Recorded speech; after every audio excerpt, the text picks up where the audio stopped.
EntrepRadio Online. Hello, mga ka-entreps. I'll be your guest this coming Sunday. I am Attorney Iggy Sapalo from the Sapalo, Velez, Bundang, and Bulilan law offices. We have been specializing in intellectual property law for over 45 years now. Join us as we will be discussing how trademarks, branding, and registration of your mark can help boost and protect your business. Don't forget, this Sunday at 2 p.m. live on VG8 Radio and on the EntrepRadio online Facebook page. EntrepRadio Online. 2020 was the year we all looked forward to. It's the start of a new decade. It's the year of perfect vision. Or so we thought.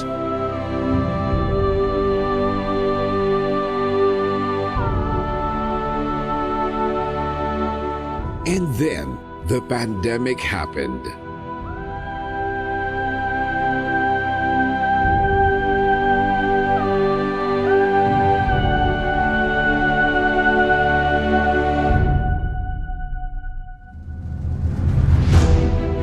Now, 2020 has become the year that ushered in the new normal.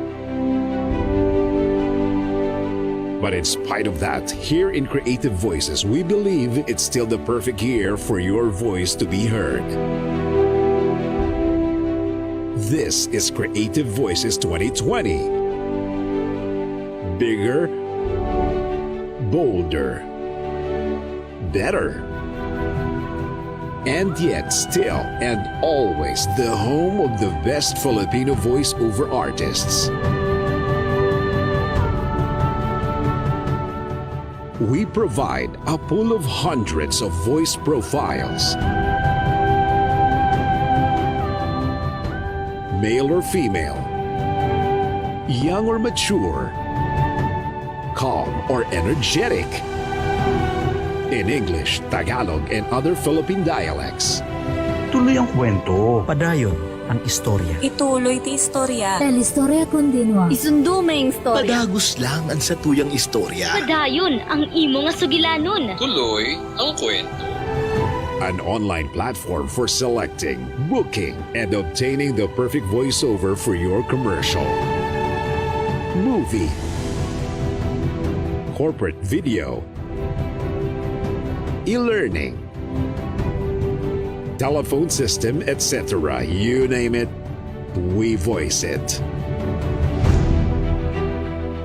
State-of-the-art recording studio, equipment, and software for a guaranteed crisp and clear audio quality.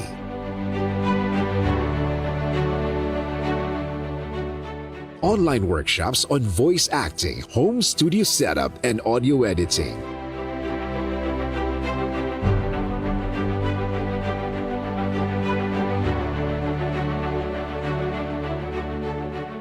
We have produced over 2,000 graduates from VoiceWorks, our popular voice acting workshop since 2005. And the pandemic is no reason to stop. Vision 2025 to be the leading national network of young Filipino voice artists and creative voices. Mission to provide developmental opportunities and platform that empower young Filipino voice artists in every corner of the Philippines to use their voices to promote positive social change. Adapt, adopt, adept. We create a culture of giving, sharing, loving, and caring. And disrupt the culture of selfishness, greediness, and ungratefulness.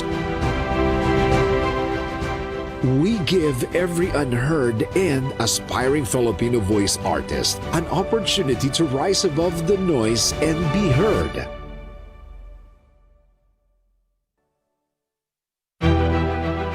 Be part of the new normal created by Creative Voices 2020.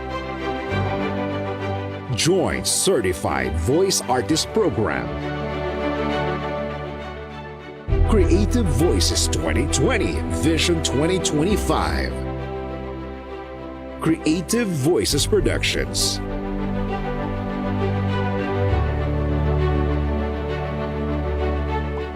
www.youtube.com/thevoicemaster. #VoiceFromHome. Dahil basta boses, Creative Voices.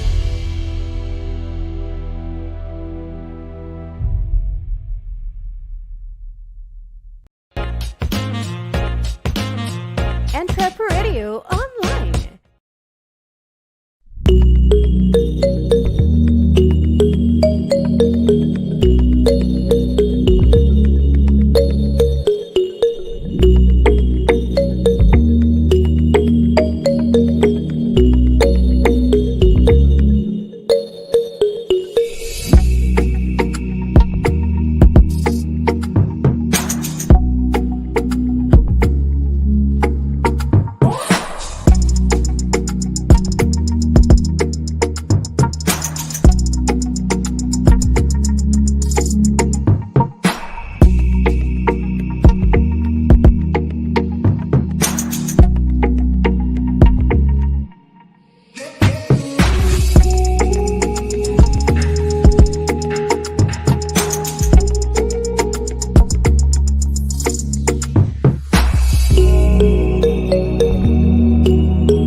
EntrepRadio online.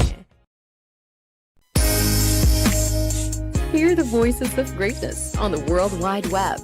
VG8 Radio, the voices of greatness.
EntrepRadio online. Narito na ang inyong bagong magiging Sunday afternoon habit sa VG8 Radio. 2 oras ng inspiration, motivation at empowerment sa makabagong paaralan ng buhay sa online world. EntrepRadio online. Invest early in life and be an entrepreneur. Ito ang susi sa inyong tagumpay. Matuto ng mga tips, techniques at best practices sa pagsisimula ng negosyo. EntrepRadio online.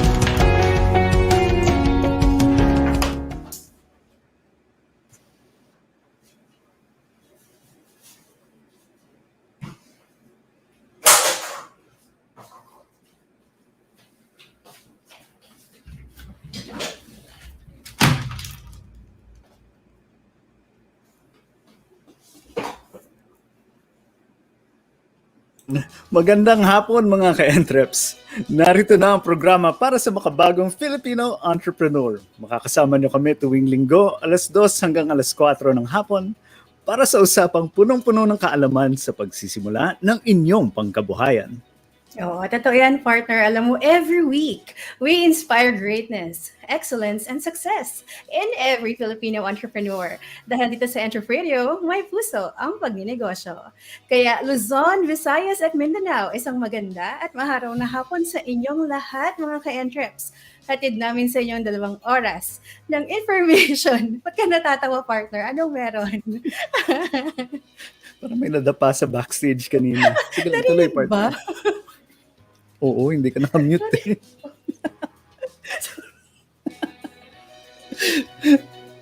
Tapos may nag-zipper pa. Okay, tuloy! Show must go on. Yes, okay. Like I was saying, every week we are sharing 2 hours of inspiration, information, and empowerment. Ikaw na kaya magtuloy. At empowerment para sa mga Filipino entrepreneurs all over the Philippines and around the world. Ayan. So, kaya welcome everyone to EntrepRadio Online, the voice of Filipino The voice of Filipino entrepreneurs. So make sure to like and follow the EntrepRadio Online page to see more informative content about entrepreneurship. This is made specially for Filipinos. Kaya like and follow na mga ka-entreps. So, habang nagre-recover ang aking partner, no? Ang ating Miss Faith Pastrana, the boss, no? Pag-usapan po muna natin ano ba yung mga naging happenings this week. Oh, she's back, no? Oh, partner, ikaw na. Ano bang mga news events ikaw muna. natin What this happened? week? How was your Ako week? muna. Sige. My week? Okay naman. Tuloy naman. Pati lahat ng mga projects natin, tuloy-tuloy naman din. No? So, it's been fairly okay. Medyo maulan, pero survivable naman siya. Okay. So, with regards to the news naman, what happened last week, no? Sabi sa GMA News, this was published on August 20. Sabi, Philippines logs record high 17,231 new COVID cases amidst lockdown protocols. Previous highest daily increase was at 15,310 on April 2. So, after a few months, tumaas ng husto. Yeah. I think it's because of the Delta variant. And during the lockdown pa, which is really surprising. The highest, 17,000 po. Record high. Talagang kakaiba, yeah.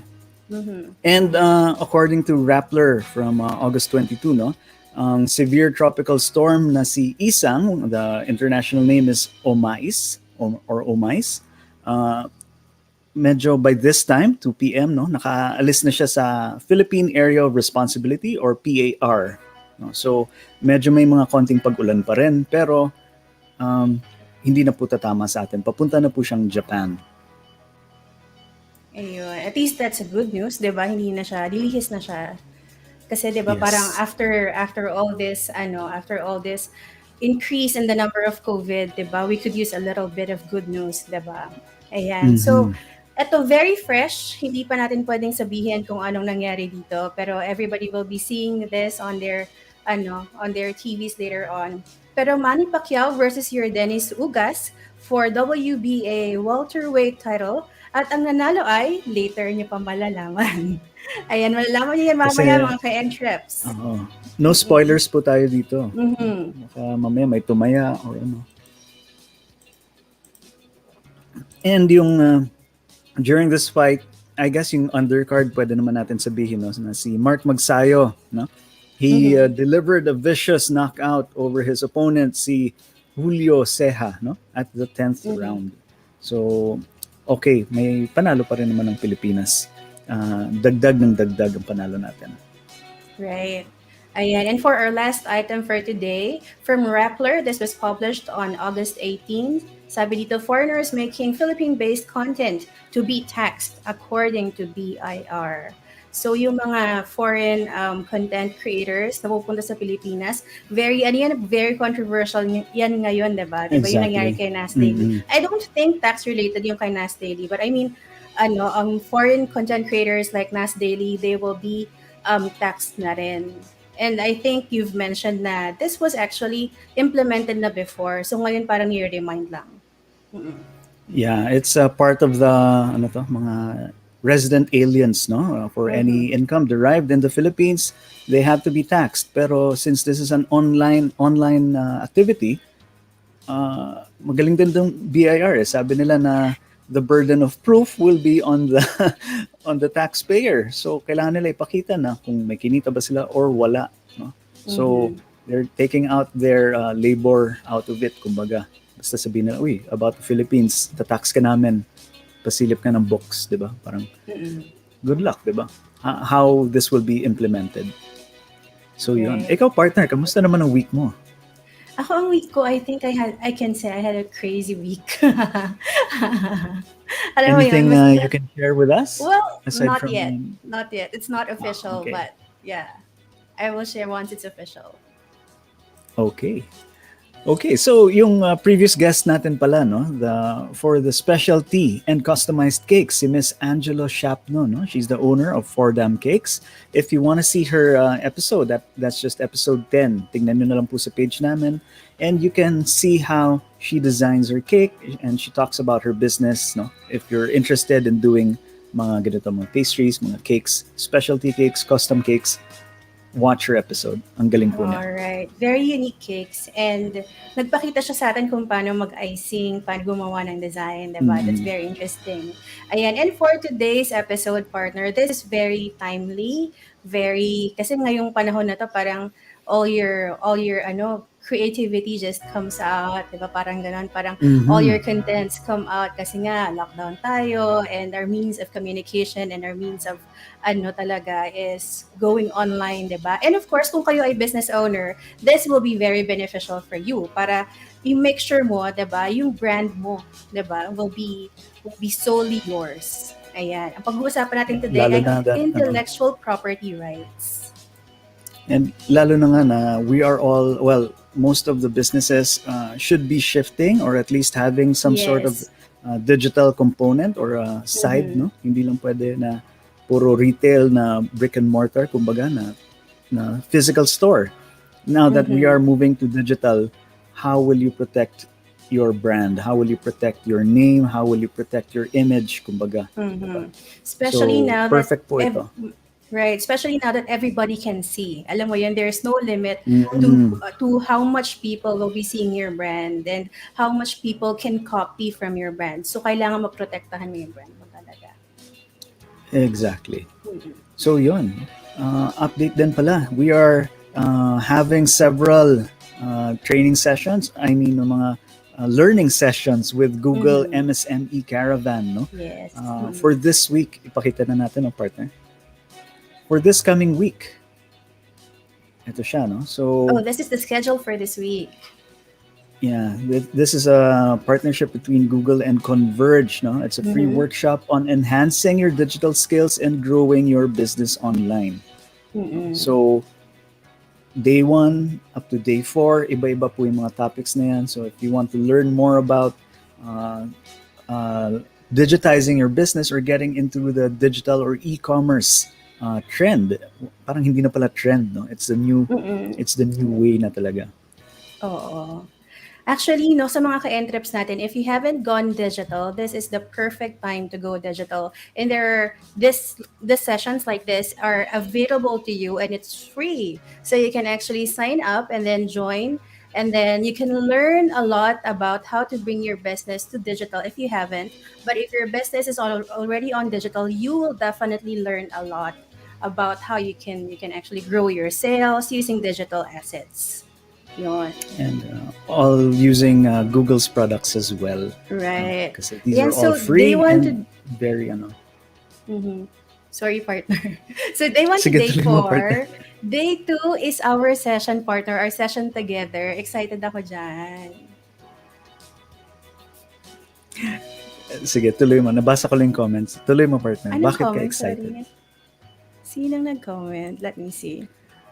Si Moises nang suspoil eh. Hindi, wag na lang natin i-flash. Sabi na lang niya, great Sunday, EntrepRadio. Oh, diba? Great Sunday, Moises. Ayan.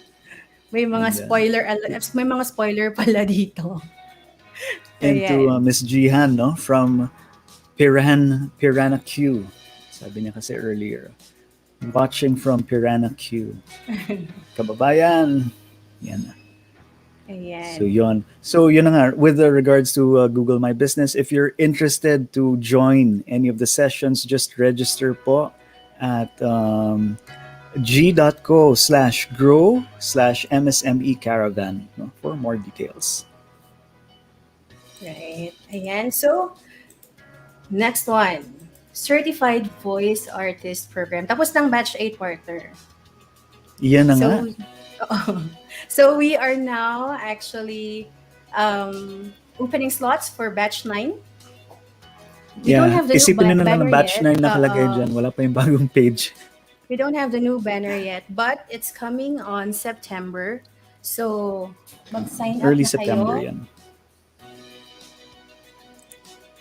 And just visit their website, no? It's certifiedvoiceartist.com, no? If you're interested and if you want to know more details. And speaking of other shows, we have on EntrepMedia Network. If you watched our early videos, no, yung before the show started, we played yung sa Entrepinoy World, Entrep Academy, and may bago pang isa, no? Yeah, it's called Money Talk. So, Entrepinoy World, partner. Entrepinoy World is about mga success stories ng ating mga Filipino entrepreneur around the world. This is a very exciting show kasi, diba, you will see Filipinos from different parts of the country saying kung nasaan sila. I really love that part. Pag sinasabi na watching live from Kuwait, watching live from Bahrain, and they're all Filipinos gathered in one place. Ang saya-sayang manood, ganyan. And they will be back this coming Thursday for their second season. Ayan. Season 2 na sila. Oo. And also, if you'd like to learn more specialized skills, no, we have Entrep Academy. We have various classes, no, dealing or talking about the digital world, entertainment, fashion and beauty, financial literacy, voice artistry, agriculture, and food industry, no? So this show airs every Friday naman at 7 p.m. And we will also display the schedule nila for the coming weeks. Maybe within the week. Just check our page na sa EntrepRadio. I heard they had a very fun episode yesterday. Anong Friday? Kasi birthday. Exactly. Birthday ni LA. Happy birthday, LA. Birthday yung host. Ayan. Pahabol, so happy birthday, pahabol. LA. And our latest baby, ang Money Talk. This is very young, very fresh, very millennial. So ang pag-uusapan dito is how to be confident when we come to pag-uusap about financial confidence. Kasi 'di ba sa Philippines, parang medyo taboo pag pinag-usapan yung pera, but we are trying to change that mindset with Money Talk. Yan. Ang host natin dyan, si Marian De La Serna and si Gabriel Schultz. It's Saturday every pala, Saturday every 6 naman. p.m. Yeah. Yes. Okay. So, last update na lang po mga ka-Entreps before we proceed with the show. COVID update po natin as of August 21. Well, we checked today, no, but the updates were from yesterday, no. There's a total of 1,824,051 cases nationwide. Yesterday we had 16,694. No, it's lower than the highest so far, pero it's a pretty high number. And 123,935 active cases po tayo ngayon sa COVID. Oo. So, in total These were cases all pala taken natin, from 2 million na. Yes. Ang bilis tumaas nga. These were from DOH COVID-19 tracker. So yan. Greet na rin natin ang ating mga viewers. Actually, gusto kong sabihin sa kanila, if you have questions, kasi this is once in a lifetime chance na may makasama tayong magsasagot ng mga tanong nyo about intellectual property rights, specifically on trademarks. Kung meron kayong question, just type it down. Itatanong natin live later. Tanong nyo lang po sa ating guest mamaya. And hello pala sa mga viewers ngayon na nanonood and sa mga viewers na manunood ng replay. kamusta po kayo? Magandang hapon, magandang gabi, Magandang umaga sa inyo. magandang tanghali. Ito. Ayan. And sa mga ka-entreps natin na may sariling negosyo na gustong ibahagi ang kanilang mga tagumpay at paghihirap nung dumaan or dumadaang pandemic during the new normal, please send us a message if you'd like to be part of the show and you'd like to share your story. Just send us a message at the EntrepRadio page, and we will have you as our guest for the next coming episodes. True. And also, partner, mag-remind na rin ako sa mga past winners na hindi pa nakiklaim yung mga prize. Please do message us. Yan. We will have to get your... may mga prizes pa dito. Okay. So, last pa bate, syempre, shoutout muna natin ang CVAP family at ang CVA gamers. Kailangan to very important before we do anything else with the show. We have to do a shoutout with the CVAP family and CVA gamers. Shout out to you guys. Hello sa inyo. Ayan si Moises, Oo, si Moises, isa sa mga top CVA gamers yan sa lahat ng larangan. Tama ba? Pati puso. In any case, moving on with the show.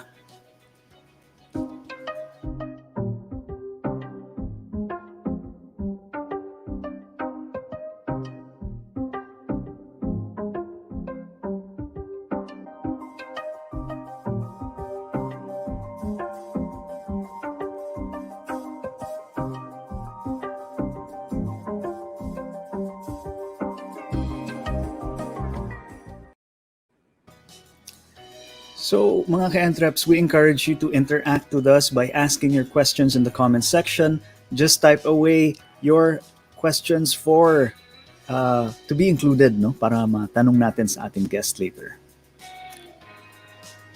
Oo. So ngayon, we missed this We missed his radiance for the past 2 weeks. And today, he is back with an ever-glowing radiance. And I think it's clearer, brighter this time. Let's welcome our Mr. Entrepedia, Chase Lemon.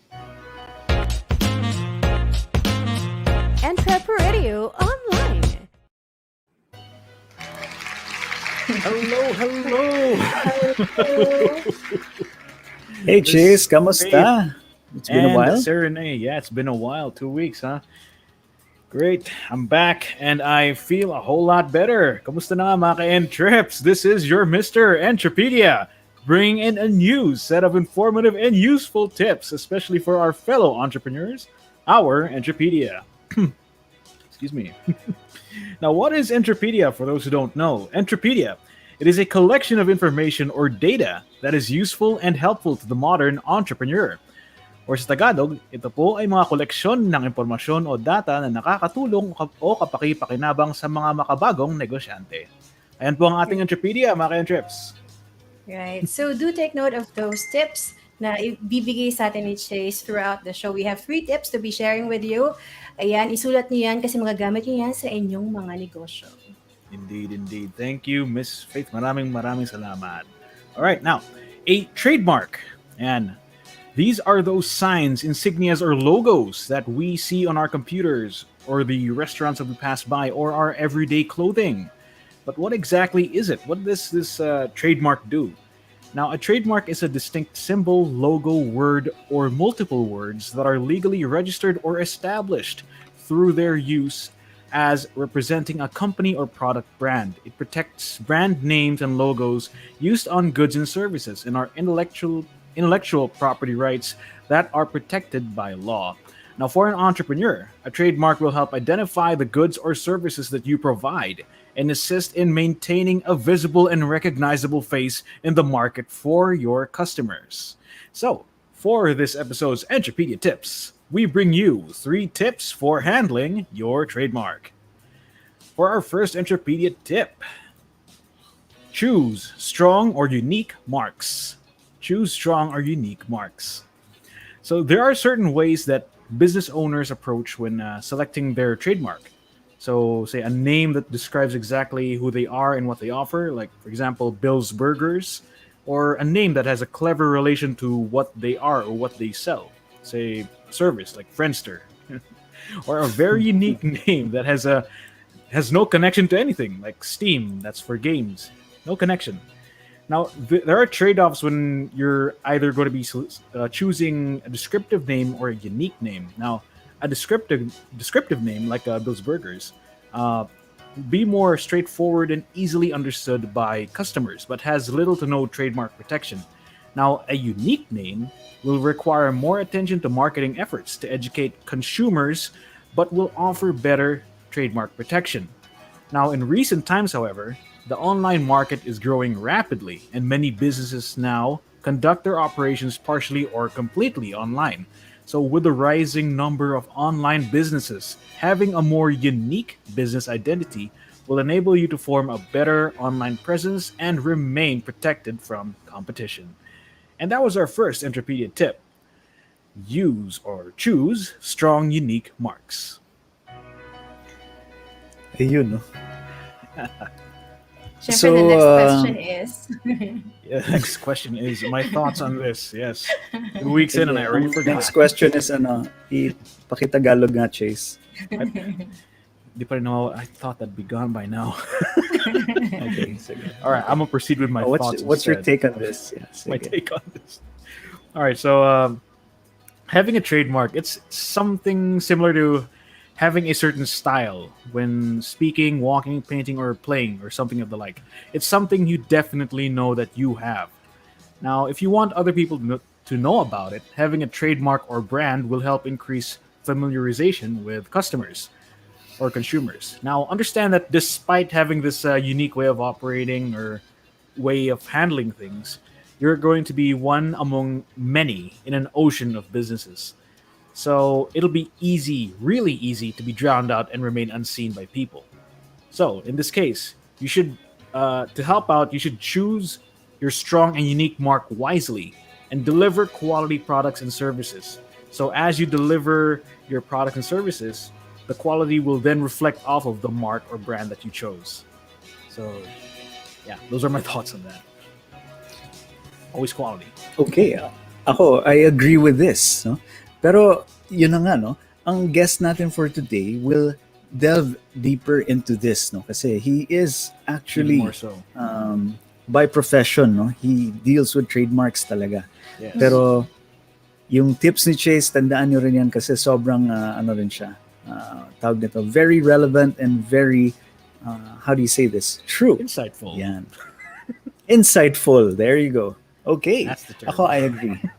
Ikaw, partner, golden buzzer na ba to? I agree.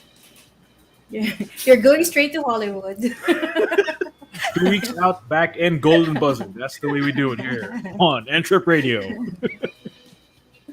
And that's the first of 3 tips, ladies and gentlemen, mga ka-entreps. Yan. See you later. Okay. Thank you, Chase. See you, Chase. Thank you, Chase. We'll see you again. See you in a bit. EntrepRadio Online. Okay. So yun po, no? That's our first EntrepRadio tip from our long-lost Mr. EntrepRadio, who is back again, no? After taking a short hiatus. Okay, partner. So, ito na nga. Kasi diba, we want to learn more about intellectual property rights, lalo na ngayon sa panahong ito. So, let's all welcome our guest at kasibap natin to, partner. Proud kasibap. Yes, yun. Diba? Voicemate. Proud from Batch 8. Batch 8. Fresh from Batch 8. And very proud to have him as a family, diba, sa CVAP. Let's all welcome Atty. Ignacio Sapalo. Hi, good afternoon, everyone. Hi, Atty. Hi, Atty. Hi, Kailangan good po, afternoon. behave Hi, tayo, Jeff. partner. Sobra naman. Oo nga. Hindi nga ako kamusta? makagalaw eh. Welcome Okay po, naman. welcome Kayo po dyan, sa EntrepRadio. kayo dyan, attorney. Anong Okay balita naman dyan dito. sa- Yeah, it's okay naman sa dito. Norway, no? Yeah, Norway. The background is Norway. But where I am is the Philippines. All the way from Norway. Welcome po to EntrepRadio. Yeah, thank you for having Attorney. me this afternoon. Ayan. So mga ka-entreps, huwag kayong mahiyang magtanong, no? Habang live po kami, tanong lang kayo, no? Para sulitin na natin ng captured guest natin ngayong hapon na ito. In any case, no, Attorney Iggy, para dun sa mga hindi pa nakakakilala sa inyo, could you tell us something about yourself and probably what it is that you do? Okay, I'm Attorney Ignacio Sapalo Jr. I'm from the Sapalo, Velez, Bundang, and Bulilan law offices. So the specialty of our law firm is IP, intellectual property, and we've been in operation and serving for about 45 years. No? Yun yung main specialty ng law office. So any intellectual property needs, we can cater. Wow, 45 years. Matagal na rin. That says something, di ba? Yeah. Ayan. Okay, so, Attorney, okay lang ba simulan na natin? Kasi Of course. interesting, di ba? Sobrang interesting yung topic natin. And it's not every day that you get to have a resource person na talagang 45 years ang background, di ba? I mean, yung law firm, 45 years ang background. So, this is a lot of information to take, I know, pero this is important. Ayan. Attorney Iggy, what is trademark? What is a trademark? Actually, a trademark, no, is a source identifier, no? It identifies the source of the goods. So, para malaman kung saan galing. Aside from that, it also distinguishes the goods. Aside from sa dami ng kompetensya ngayon, no, sa mga produkto, it also identifies and differentiates you from other products. So that's then after that, aside from that, also it as stated earlier ng inyong tips, the quality, it shows the quality, signifies the quality of the product itself. No? So it's a guarantee of quality. Then a trademark you can use for marketing also. Then it also identifies the source and differentiates you from other existing products already in the market. Is it possible if you can give us examples ng trademarks? Ano ba yung mga trademarks para malaman ng ating mga ka-entreps? Pag sinabing trademark, ano ba ito? Ito ba yung mismong produkto? Ito ba yung logo? Ito ba yung... how do we identify a trademark? Yes, the trademark actually, dito at least sa Philippine law natin, no, the trademark is a visible sign. So, a trademark na pwedeng rehistro natin dito, either pwedeng words lang, let's say yung word na let's say Toyota. Ayan, that's a trademark, Toyota. Then, di ba may logo rin sila nakasama? So, yung logo na yon pwede ring emerge sa word. So, it becomes so a logo also can be a trademark here in the Philippines, no? Logo or a 3D symbol. Oo. Then so yun yung mga pwede. Pero yung importante sa Philippines, specifically to the Philippines, visible sign, no? Visible. You can see with your eyes. You can see with your eyes. Because in other countries, they actually can trademark the smell, or the sound, colors, or the sound. Yes. In other countries. But hindi pa tayo maabot doon sa level na yun sa Philippines. More on kunyari yung sound ng sign. Yung sound nung Netflix, 'di ba? Pag nanonood tayo Netflix, yung dun na-trademark ba 'yon? Sa ibang bansa, I think there are some jurisdictions who allow trademarks of sound. Yes. But in the Philippines, wala, it's hindi only pwede yung sound. Visible sign. Visible sign. Visuals yung pwede talaga i-trademark dito sa Philippines. So, who knows in the future, baka pwedeng ma-trademark natin yung pag amend yung law, yun, baka pwedeng madagdagan ng sound or ng smell. Interesting yun, Attorney. Kung sinabi mo na smell can be trademarked pala in other countries. Ang galing in other na. countries, the sense. Parang gano'n. Parang pag pumasok ka sa CR nila, ito yung amoy, uy, trademark yan. Sa amin lang yung ganyang amoy. Patay, pwede kang pumasok ka sa 5-star na hotel, di ba? Or yung kwarto nila, yung CR, yung kwarto. Parang pag pumasok ka, uy, Marriott, di ba? Or uy, gano'n. Yes. Exactly. Actually, partner, as early as now, perfume. Mas perfume. Perfume. Sound. Yung sa smell, perfume, yun. Pwedeng matrademark. Ano part sa ibang lugar. Sorry. As early as now, may nagtanong na kay Attorney Iggy. Oo nga, ito pala. Ang ating masigasig na si Papa Lem. Institusyon.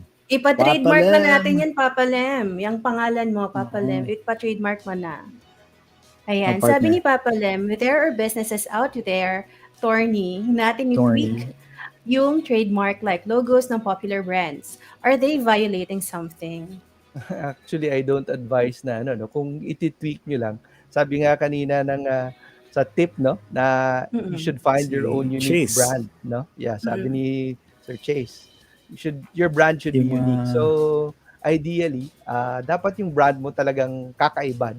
Kumbaga distinctive, no. In trademark law, no, there are actually 4 levels of protection. I'll start from the lowest. Yung lowest na protection na you can maybe try to trademark pero mahirapan ka to get any protection would be generic, no? Naging generic na. Generic marks, no? Interestingly, no, I did some Parang research kunyari, of circle, ganun. some very famous brands na dati naka-trademark pero dahil sa laki nila tsaka sumikat sila, naging generic. So nawala yung value. So examples, no? Escalator. I don't know if you knew that was actually a brand before. Escalator was a brand. So chopstick I see. was a brand pero naging generic Parang na. ano, Frigidaire. Chopstick Dito sa was a Pilipinas, brand of what Frigidaire. po? Yung sa ano, yung sa lips, 'di ba? Wooden utensils. Chopstick. Okay, kala ko yung Chopstick. chopsticks. Hindi, Chopstick. chopstick sa ano. Pala. Chopstick Yeah. sa ano. Brand nga yan. Oh, then well, yung iba ano na, thermos. I'm sure thermos, alam nyo. Thermos, Xerox. It was a brand. Yeah, bubble wrap is a brand. Actually a brand. Bubble wrap. Oh, Bubble wrap. that's new. Okay. Laundromat, yan, brand din yun. So I mean, yun, mga pag naging that's one thing also to avoid them pag maging generic. Pero anyway, so after generic, no, yung suggestive naman. Parang it suggests something. Yan yung next level na medyo may protection, no. So, let's say samples of suggestive marks na hindi naman masyadong close up. Suggestive. For toothpaste, right? Close up. Okay. Then you can have Mr. Clean for yung detergent soap, di ba? So suggestive lang. Somewhat descriptive siya. Yun, mga somewhat suggestive. Ayun, tas before suggestive pala, descriptive mismo. Before suggestive, descriptive. So descriptive marks, some examples would be probably the most, if you like your ice cream, then the most Selecta would be a good example. No? Selecta, Descriptive siya. Or yung ano, Banayad whiskey. Banayad. Alam yun. Banayad is descriptive. Tapos pure foods, di ba? Yan, kay Dolphy. Pure foods is, syempre, sikat naman yung pure food, but it's, syempre, clearly descriptive, no? So, yun, usually ginagawa dyan sa descriptive marks, no? Na tinatry i-register. Kasi syempre, sabi nga, it's, of course, kung descriptive, it's mas madali maalala in a sense, no? Pero, to make it, kumbaga dapat may tinatawag sa batas na secondary meaning, no? So, if you use it long enough, tsaka sumikat yung brand mo, parang pag sinabi yung pure foods, kahit descriptive, it doesn't, baka mauna pang maisip yung pure foods na brand, kaysa maisip mo yung pure foods na, wow, these are pure foods na description. So, if you lose it long enough, let's say for 5-6 years, yun, magkaroon ng secondary meaning yung brand mo. So, but ideally, if you can, you avoid descriptive, or what we do, no? We suggest to the client, you have to disclaim. May disclaimer na we don't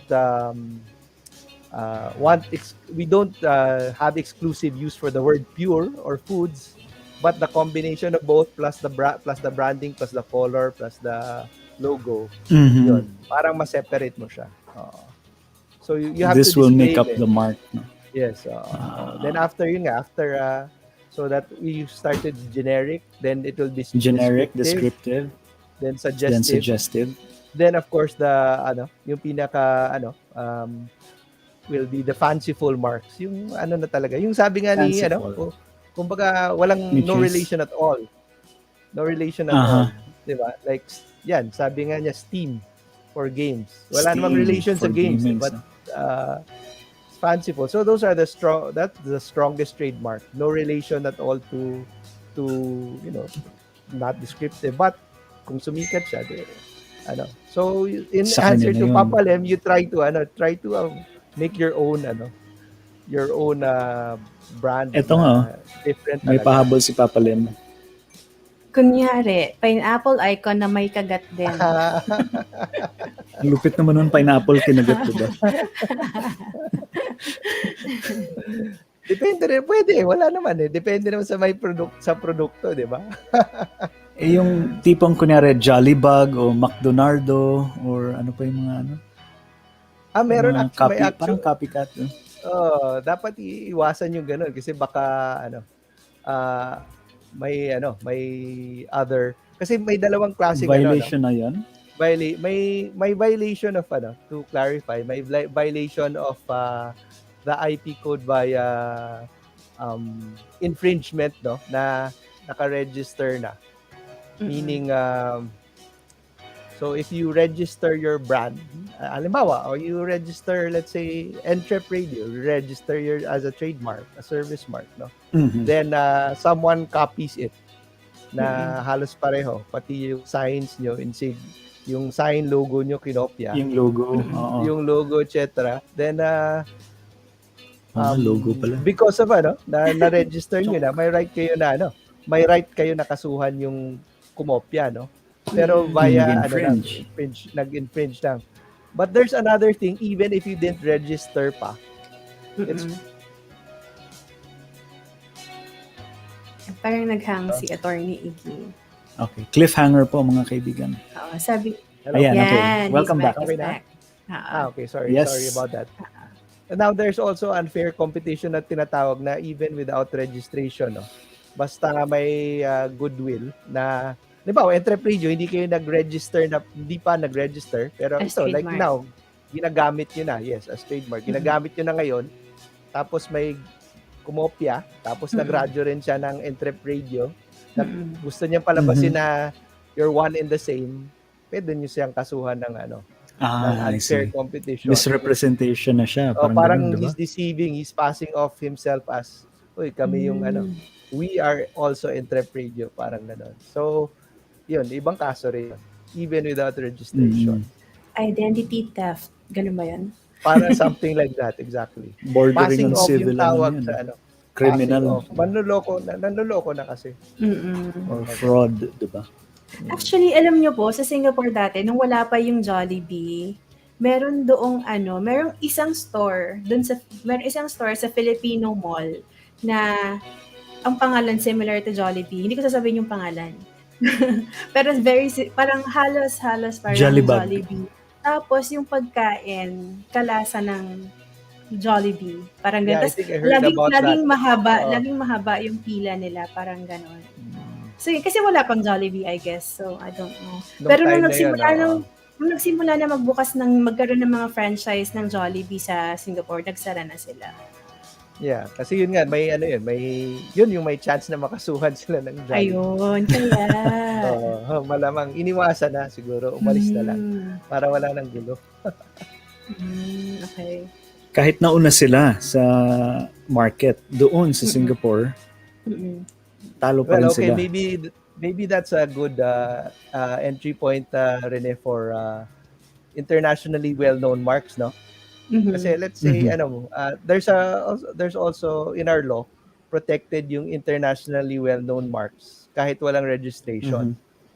So dapat yung mga may balak na gumawa ng sariling trademark nila, gumawa ng sariling branding, wag nang i-attempt na iwasan na yung gayahin yung mga alam na nating sikat na brand all over the world, kasi they're protected in the Philippines. So lalo na siguro may trade agreement pa, no?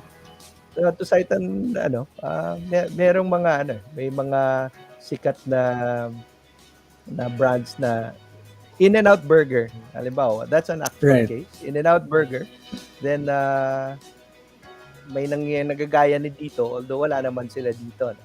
They're not here kasi. They're not here. But since they're an internationally well-known mark, they just present, maraming requirements yun, yung ating intellectual property office, no, to prove that your mark is internationally well known.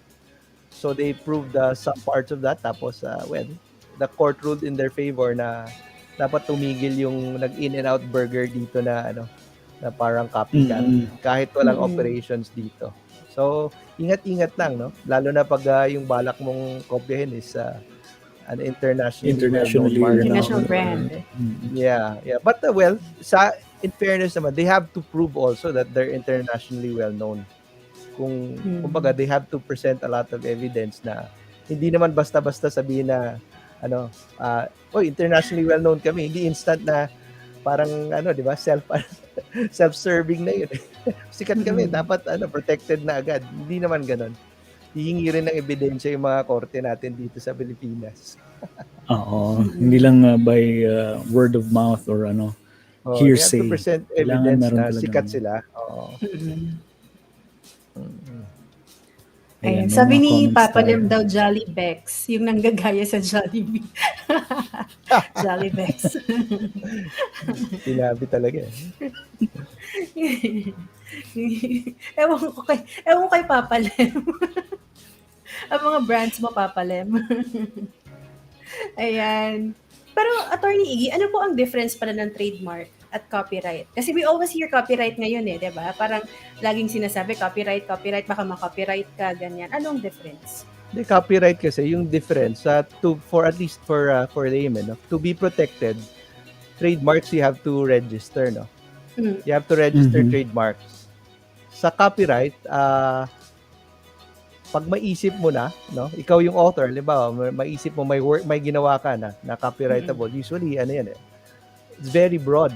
Books, sculptures, music, it almost covers anything under the sun. Tapos, pero once na ideas, yan, no? The idea is created, no? Pag you just have to prove na ikaw yung author, ikaw yung gumawa, no? Right. So, once magawa mo siya, may protection na as copyright. But of course, you have to prove that you were the idea originated from you. Yun yung kailangan mong patunayan na idea ko yan. Ganyan. So, ayan, active si Papa Lem mo. Sabi niya siguro nga ideas, 'di ba? Pero are unpublished materials eligible for copyright?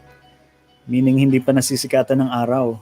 Ay, hindi, ginawa ko na yan. I-carbon date niyo po yung papel. 1930s pa ito. Hindi, actually, like I mentioned, no? Like I mentioned, the copyright does not need registration. It's your property as soon as the idea crops in your mind and basta you can prove na idea mo yon. So medyo kailangan naka-publish talaga. Kaya kahit hindi siya naka-publish, pero mapatunayan mo na idea mo yon, then it's parang still protectable. Pero it's hard. The problem is how do you prove that?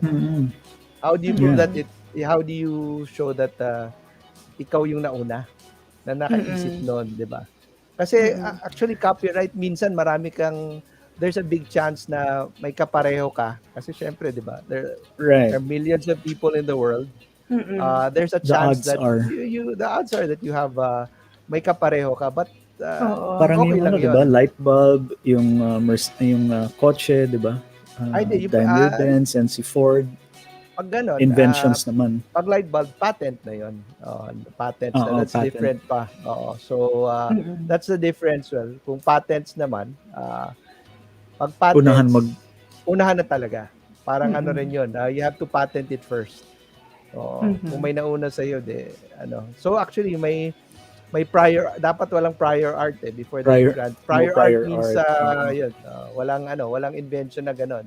That's the difference between copyright naman and patents. Sa copyright, they allow you na medyo may kapareho ka.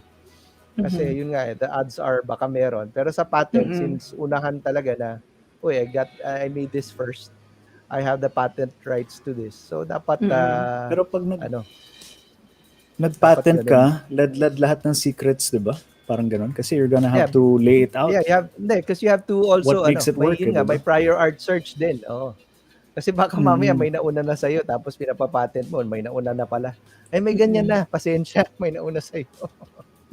Parang ganun lang. Eksakto, ganyan na ganyan din ang ginawa. Yari. Parang mga magic tricks, di ba? Pinapatent din, ganun. Pati magic tricks pinapapatent? Parang yung kay David Copperfield, di ba, yung mga disappearing act niya, ganun. Okay. Patented siya. Kaya hindi pwede gayahin. You have to find another way to make yourself disappear. Di ba? Oo. Ano to, yung sa copyright kasi, no, parang ang broad nga niya, no, come to think of it, kasi parang, like, for me, when you write something, di ba, you don't know, baka may nakapareho ka lang talaga ng, how would you actually prove, di ba, na parang hindi ka nagpi-plagiarize, di ba, kasi malay mo, merong tao somewhere out there na pareho yung naisip, pareho yung nasulat, somehow, di ba, parang ganun? It's access, no? In the law, you have to have proof of access. But dati, mas madali siguro i-prove na wala kang access dati. Sa bagay. Kasi hindi ba wala pang internet? Kasi wala pang web, wala pang internet, ganyan. So it's easier to prove na, hindi ko, paano ko maririnig yan? O paano ko paano ko makokopya yan? Or paano ko maisip yan? Wala naman ako doon or something. But now with the internet, parang, that's one disadvantage siguro. How do you, it's everything so accessible. Right? So unless yung nagki-claim na pareho yung content at pareho yung material, hindi naman naka-publish online, 'di ba? Yeah, isa pa 'yan. Kung hindi naman naka-publish. So kung wala kang none of it is online, pwede may lusot, 'di ba? Kasi wala kang access. May tanong si Papa Lem, during his time daw to. Sabi niya, yung kwento daw ng Great Flood, di natin alam kung sino copyright owner nun. Ang Bible ba o Epic of Gilgamesh? Ay, char, dami ko inisip. Ano yung Epic of Gilgamesh? Hindi yata copyrightable kasi sa Gilgamesh kasi meron din may flood. Hindi pwede i-copyright yun. Yung copyright pala may term, 50 years from the death of the author. 50 years from the death of the author. Oo. So parang yung mga Hans Christian Andersen fables, ganun, di ba? So public domain na siya. Yeah, after 50 years. After 50 years. From the death of the author. So kahit pa paano, may pa naman. Kumbaga, while he's alive and maybe his estate can enjoy it for 50 years, then after that, public domain na. Paano nga pala yung sa kunyari mga Sherlock Holmes, di ba? Copyright pa rin naman yan Pero patay na siya matagal na. Baka ginawa, maybe, I don't know the nuances, no? Pero baka ginawa ng corporation or something. The nuances. Kaya perpetual lang how perpetual ownership. Baka ginawa ng paraan para hindi mawala yung right to Arthur Conan Doyle. Yeah, yung estate ni Sir Arthur Conan Doyle. Okay. Partner. Ayan. So ang daming sangay-sangay pala talaga ng intellectual property rights. Marami yan. So trademarks are for entrepreneurs, yun nga, because it's the brand. So you should it's essential for businesses. So what is the process? Makikilala. True, oo. Kasi pag nalaman, katulad yung McDonald's, pag nakita mo yung logo, alam mo McDonald's na yun, diba? Pag nakita kahit naging W siya, diba? Alam mo na rin. Diba yung McDonald's, kunwari nagda-drive ka, diba? Tapos madilim. Pero may nakita kang letter M na gano'n, diba? Alam mo, ay, may McDonald's doon. Diba? Yung gano'n. So, it actually works for your brand. It actually works for you, diba? Kasi parang ang dali-dali mong ma-identify, ganyan. Pero paano po magpa-register? And how long is the process? Is it a long process? Mahal po ba magpa-trademark? Ay, hindi naman actually, the first, of course, the necessary documents or the necessary information na lang that you have to provide is, of course, first you have to express your desire to, as the trademark owner or yung possible trademark owner, you have to express your desire na gusto mo magpa-trademark. You want to register your mark na. Then, of course, yung identity ng applicant. So, it could be kung yung sole proprietor, yung kung sino yung taong gusto magpa-register or the corporation who wishes to register the trademark. No? Then, of course, yung mismong design ng mark mo. Whether it be a word mark or a logo or a 3D logo. Basta, yun nga, like we mentioned earlier, it has to be a visible sign. No? Then, of course, there's a list of goods and services that your service or your mark will provide. So yun yung kailangan service yung ano. Then kung of course yung fee sa IPO, I think it's kung sole proprietorship, I think it's per mark it's 1,000 plus. Then if it's a big corporation, more than 100 million yung value, I think it's about 2,500 more or less.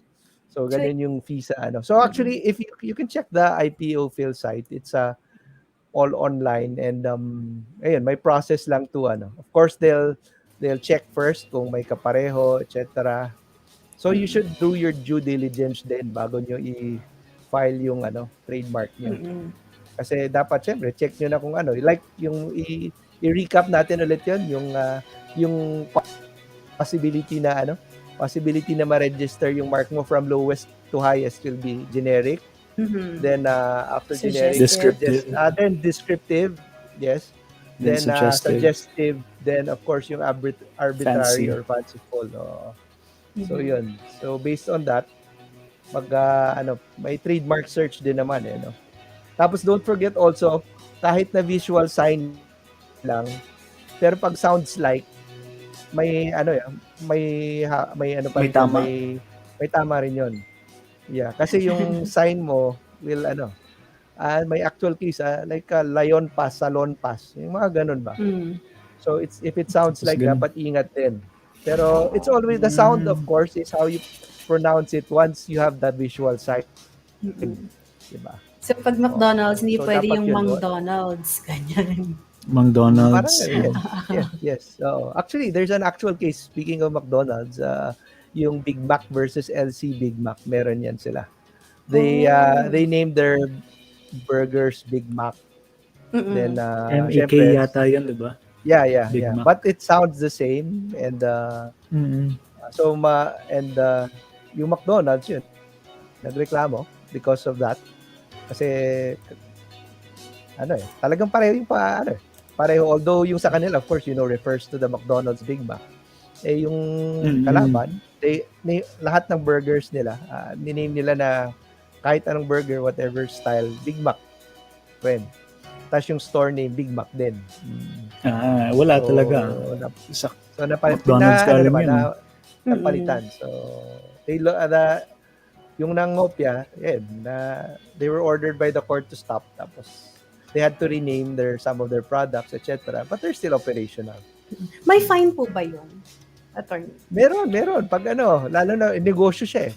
Lalo na kung nawala ng negosyo yung depende sa court kung magbibigay ng ng fine. May mga penalties din yan. So, ingat din.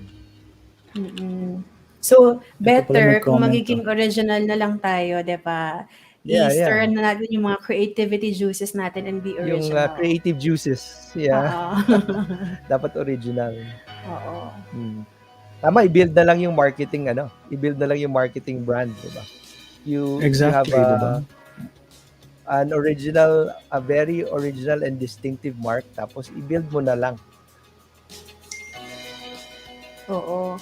'Di ba? At least you know how to build your brand from mas ma-appreciate mo 'yun mas ma-appreciate mo yung value ng brand mo if you started from scratch other than nangopya ka tapos lagi kang may fear na baka ma-copyright issue ka or ma-trademark issue ka, 'di ba? So better you create your own, 'di ba? At least you get your peace of mind na this is mine, solely mine, 'di ba? Parang yung mga class A sa China, mga products, kumbaga gumawa na rin sila ng kopya. Bakit hindi na lang iniba talaga and market it as your own? And probably, di ba? Baka sumikat kayo, gumanda yung quality nyo. Pero kung ganyan nga, di ba? Copy talaga. Alam mo ng copy. Di iba talagang pakay niya para gumawa ng product na yon, para kumita talaga. Di ba? Ba't ka gagawa ng product na kagaya? Obviously, something else is driving your Ito pala may comment si Papa Lem. So sabi niya, so ganun talaga, attorney, yung idea mo, pag sinabi mo sa iba tapos yun mismo ang ginawa niya na produkto, hindi ka makakareklamo ng infringement kasi hindi mo pa nilagay sa papel to prove it's your idea. So in trademarks, tama-tama yung tanong ni Papa Lem, no? Sa trademarks, I have to stress it's the first to file rule, no? So you have to so the one who gets protection is the one who first files the trademark, no? So that's why it's very important that if you want to protect your mark, may idea ka na, pwede mo nang i-file. Then Protect your aside idea. from that, of course after filing, dapat gamitin mo naman. Kasi yung iba, nagpa-file lang ng trademark tapos wala, nakatenga lang. Kaya nga actually tayo lang one of the few countries who requires use, no? Or gamit. Kailangan ginamit mo yung trademark mo, no? So we have what you call the declaration of actual use, no?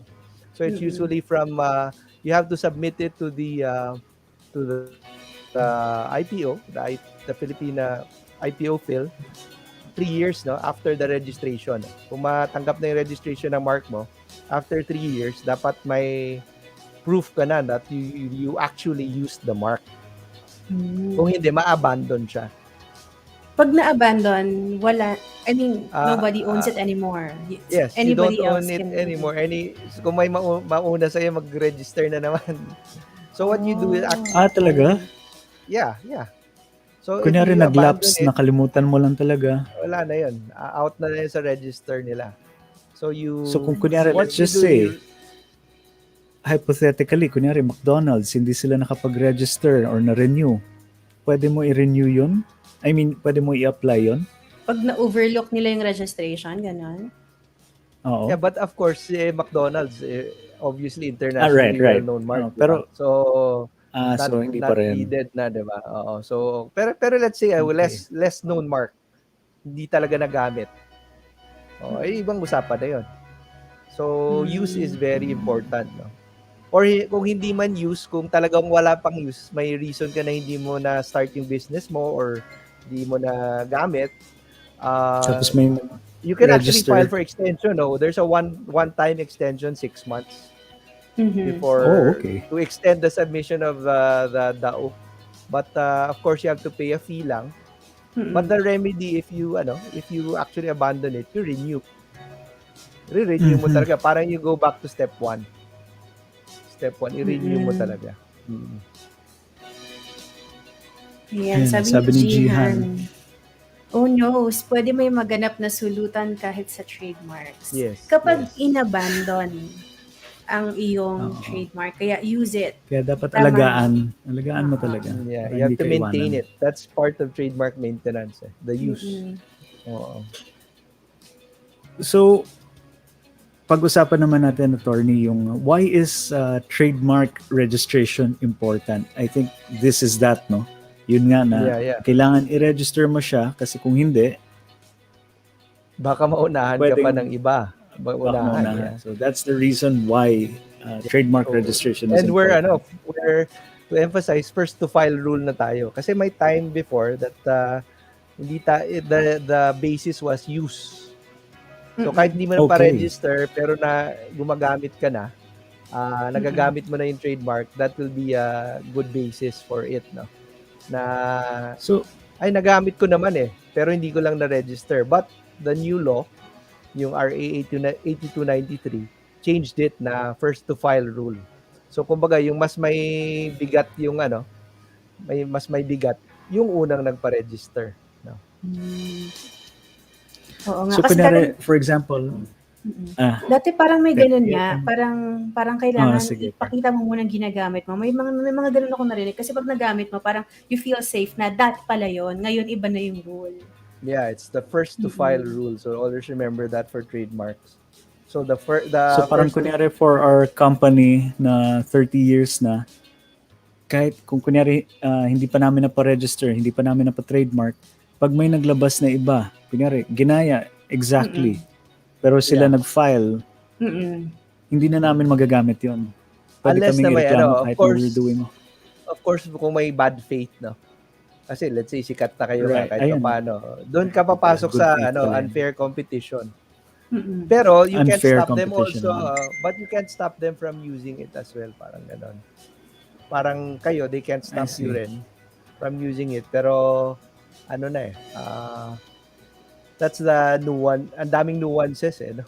Kaya ganun mahirap. So, to be safe, you register talaga. Register. And it's not that expensive din naman, 'di ba? Parang Yeah. pag sole proprietorship 1,000, kapag medyo malaki yung company mo 2,500 lang naman. So why not go through the trademark process? The expenses will come in if kakasuhan na kayo ng companies. Mas malaki yun. Diyan na kami kasi papasok di ba? Pag kakasuhan na kayo ng companies, ba't ganito yung pangalan? Like what happened dyan sa LC Big Mac and McDonald's. Dyan na magkakagastuhan na, syempre. Kasi pagharangan kayo. That's why it's very important to choose your mark carefully. No? Kasi yun nga, you avoid na may mag-file ng case against you, like either ipa-cancel or i-oppose na hindi nyo nga nagsisimula ka pa nga lang, harangan ka na agad. So, ingat-ingat sa pagpili ng brand name, saka ng brand. Lalo na pag ni-register mo, no, tapos nakita may tama. Kasi there's ipapublish yan eh. Once you register it, they'll publish it in the official gazette for 3 to 6 mga 3 months. Parang marriage ban pala yan. No? Yeah, then syempre, especially the big companies, may titimbre yan sa kanila. May gumagaya sa trademark niyo. So yan magko-files na sila ng opposition na, haharangan ka na, hindi mo na matuloy yung pag-register ng trademark mo kasi maybe it's similar to theirs. It will cause confusing similarity. Actually, the law is to protect both the law was made to protect both the clients, the clients who buy the products, and of course the owner, no? Siyempre kasi ayaw natin na may maloko na malilito, no? Kasi yung trademark niya, akala mo you're buying this product that you wanted to buy. Right. May confusion na nangyari. Iba pala siya. Nalito na yung tao, no? Kasi to give you an actual case, no? Basta may company who makes ketchup. Yung kalaban, they actually even reuse the bottles of the ketchup maker. So kung nagmamadali ka sa grocery, biglang tingin, akala mo same brand. Di kuha ka na lang, di ba? Pagdating mo sa bahay, ay iba palang ketchup yung nakuha ko. So actually yun, sinabihan ako sa Supreme Court na may confusing similarity. So you better stop what you're doing. Nalito kasi yung customer, yung consumer. Ano kayang brand yun? Iniisip ko tuloy yung mga ketchup ngayon. Old case na. Iniisip ko kung ano mga ketchup. Ayan. Attorney, meron pang dalawang tips kasi si Chase. So, pwede ba nating tawagin si Chase for his second and third tip para we can cross-check back with you? First time namin itong gagawin, i-cross-check yung information namin sa expert. Ayan. Yung natakot na si Chase. Lagot. Tingnan natin kung tama ba pinagsasabi ni Chase. Ayan. Let's bring out our Entropedia guy, Mr. Entropedia Chase Lemon. Ay, wala siyang Hello. Hello, mga trips. Welcome back. I was not expecting that. Hi, Sir Iggy and Sir. Hello. All right, Mr. Entropedia back at it again with our second Entropedia tip for 3 tips for handling your trademark. So let's proceed with our second Entropedia tip. Evaluate the competitive landscape. Now, make sure the market isn't flooded with similar names or designs and that your use will not be infringing on others' rights. The fewer similar marks that exist in your industry, the easier it will be to protect the rights in your trademarks. Consider the current competitive landscape in your target market, whether that's local, statewide, nationwide, or globally. Are several companies using names and designs that are similar to yours? Just because you've never seen anyone using your name locally doesn't mean there isn't someone on the other side of the country doing so already. The last thing you want is to be forced into completely rebranding right at the point when your business is starting to take off. While no amount of research can guarantee there will not be a conflict down the road, if you intend to spend a considerable amount of time and money on promoting and marketing your brand, a full search can be a very worthwhile investment. And that's our second Entropedia tip: evaluate the competitive landscape. Sige nga, Chase, what's your take on it? With the Sir Iggy around? All right. So your trademark, it is an important cornerstone of your business. So putting in effort and research into forming a strong, solid, and unique trademark will yield a slowly growing trust in consumers that will last. As Attorney Iggy mentioned, there will be many others out there who will be trying to do the same. And rest assured, they're going to be doing that quickly. So although doing thorough and time-consuming research will assist in creating a trademark, working on securing it is just as vital. Remember, you're someone who wants to be unique in an ocean of other people who also want to be unique. So allocate your efforts accordingly.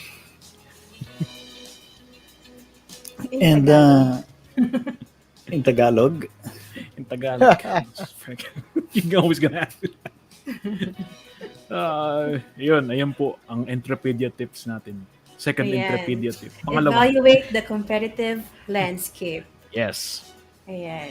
Attorney Iggy, based sa narinig niyo po kay Mr. Entropedia, ano po ang masasabi pakulong na po ba natin si Chase? Tama po naman. ba ang sinasabi? Tama sabi niya. You have to do your research. Actually, isa nga yan sa mga serbisyo na that law offices usually cater to. We also do that, yung trademark search.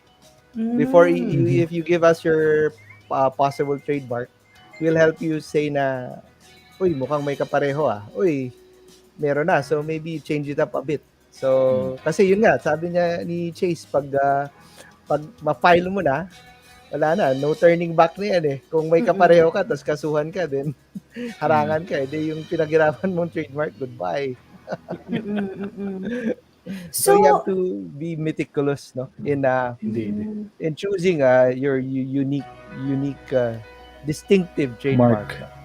Yeah. So ibig sabihin, you can actually file on your own, or you can get an agency or a firm to help you with it. Diba? Yes. So I guess to avoid yung effort mo na mapaput into waste, look for a firm that is actually dealing with that para mas madali yung process, no? And someone can assist you. Kasi even if it's, you said it's, of course, the prices of the IPO fill medyo reasonable to file the trademark. But yun nga, the costs can ramp up. Once, if you make a mistake in choosing your trademark, then if someone suddenly files a case, no, against you, either that, yung iba nga, yung ibang smaller, let's say, sole proprietorship siguro, hindi na lang tinutuloy. Parang hindi na sumasagot. Wala na lang. Maybe they'll probably refile again. May mga cases kaming ganyan na we bring it to their attention that, hey, you're copying our client's mark. You better, harangan namin yan. Then, wala, hindi na sasagot. So, kumbaga, yung effort nila dun sa unang hindi na sumagot, hindi na rin nag-withdraw. So, kumbaga, hindi na tumuloy.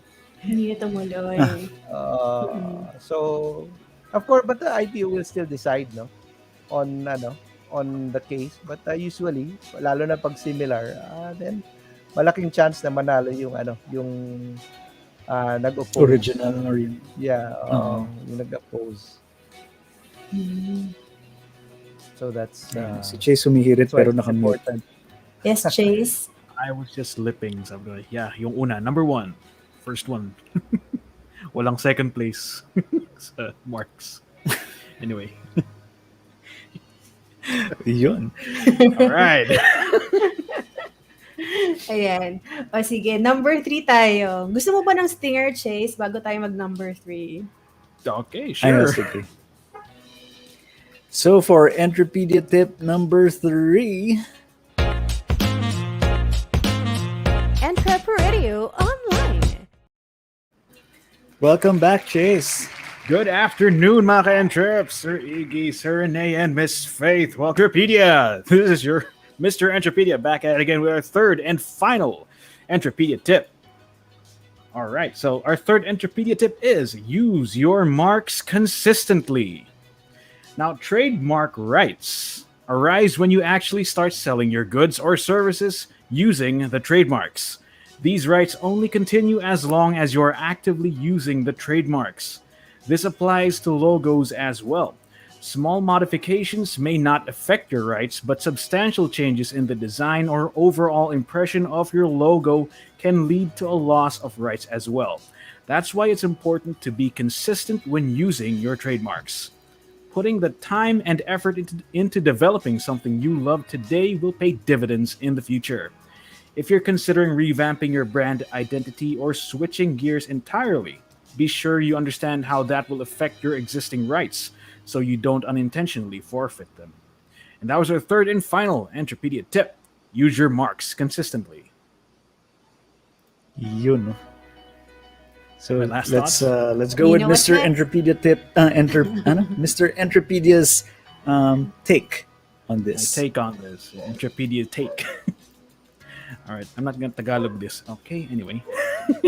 All right, my take on this is that now that you have created and secured your mark, always use it. As the tip said. Attorney Iggy also mentions this, that always using your mark will keep it from being considered abandoned.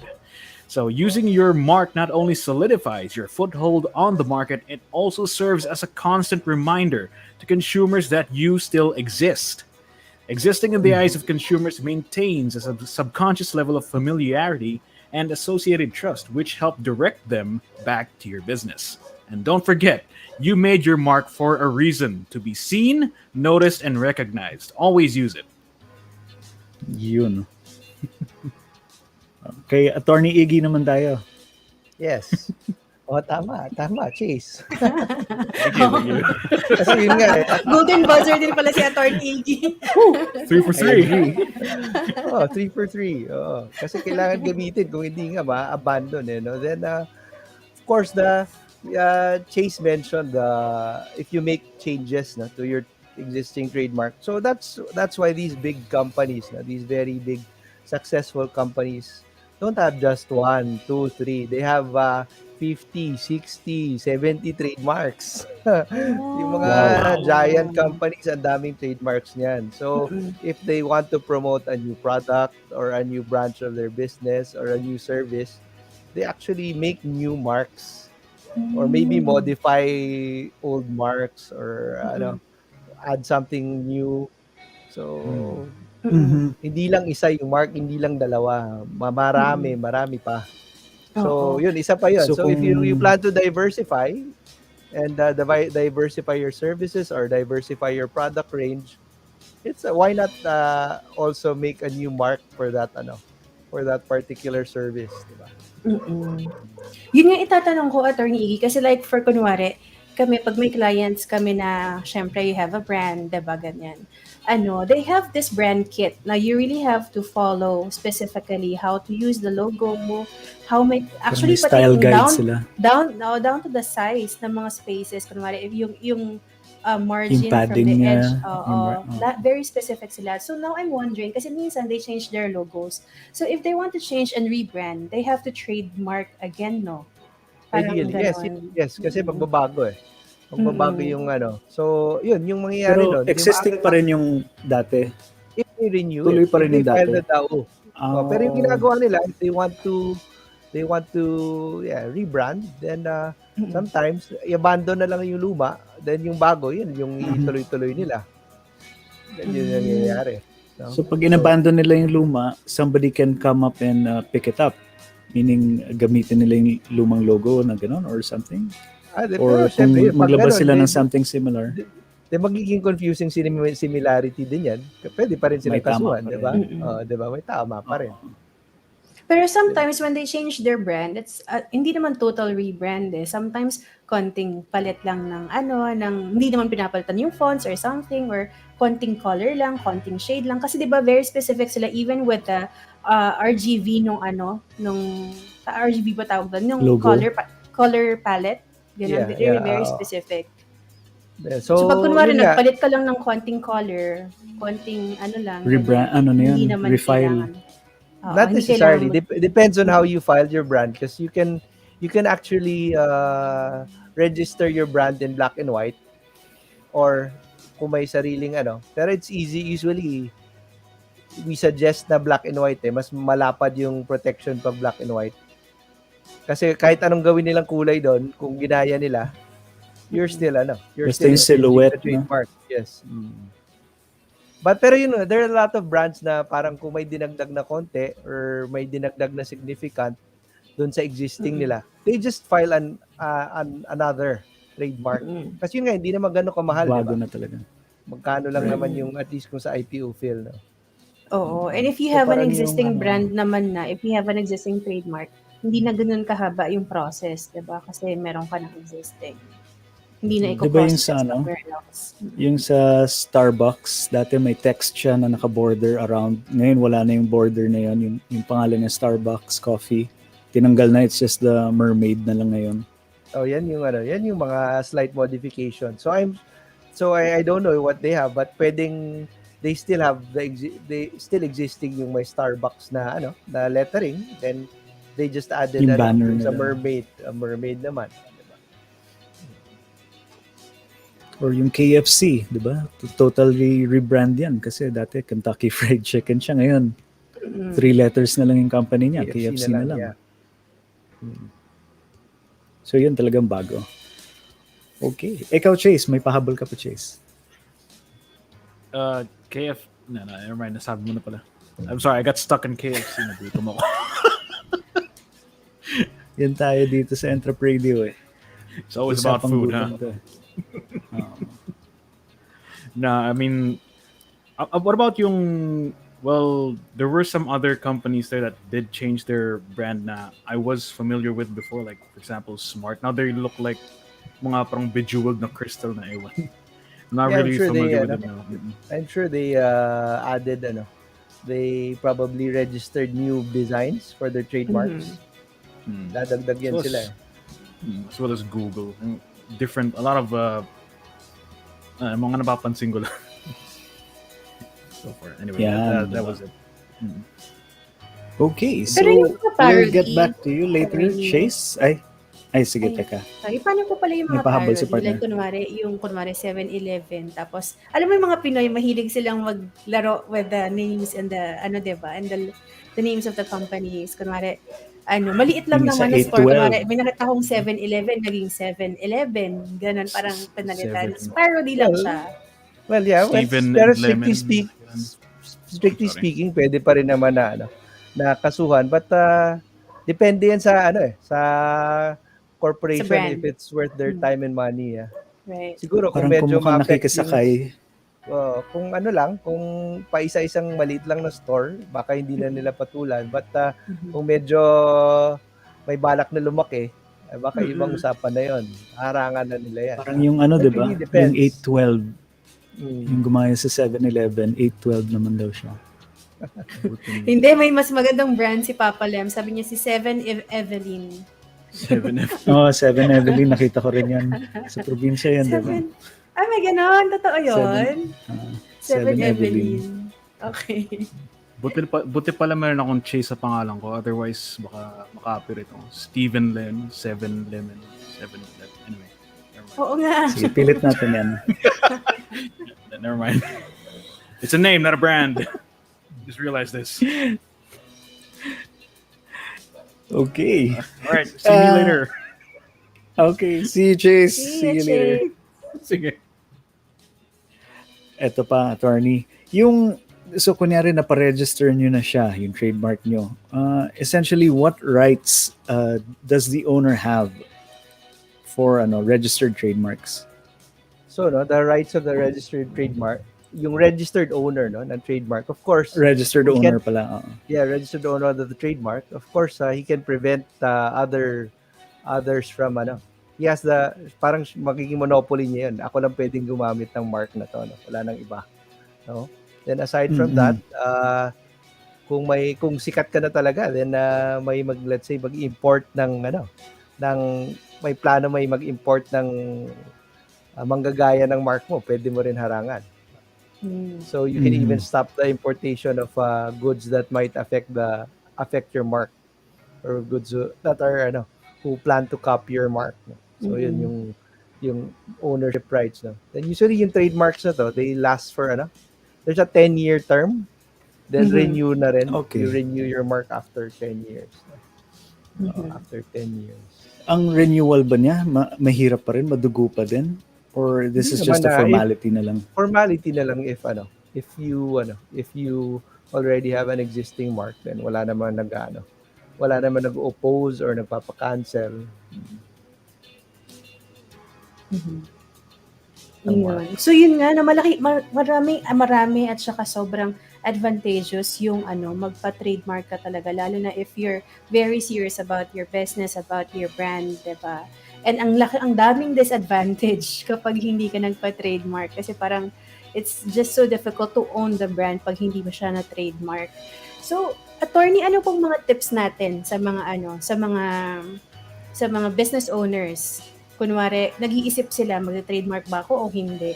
Ano pong pwede nating ibigay na tips sa kanila? Kung medyo nag-iisip pa sila, nag-think twice pa sila. It's very good to have your own brand, and yung branding nyo, to protect it, no? Dapat gumawa kayo ng sarili, makaisip kayo ng sarili yung trademark, no? Then of course, once you have a trademark, as was previously mentioned, dapat kasi yung purpose ng mark na yun, makilala ka, especially for the quality, no, of that product, the quality. So once na makilala na, at least may goodwill ka na sa tao, may tinatawag na goodwill. So if you use it for a long time, then you have good products, then makilala ka, your trademark will start having value, no? But of course, we also one thing, if you get really big, like I mentioned earlier din naman, assuming that you're lucky and your company or your business booms, then your trademark gets really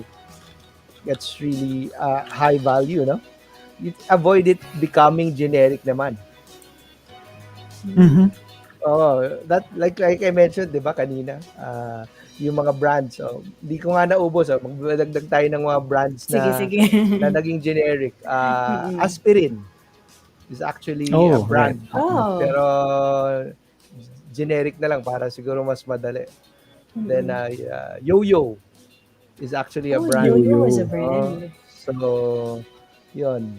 Kasi mawawalan yung value ng brand. Mawawala yung value ng brand.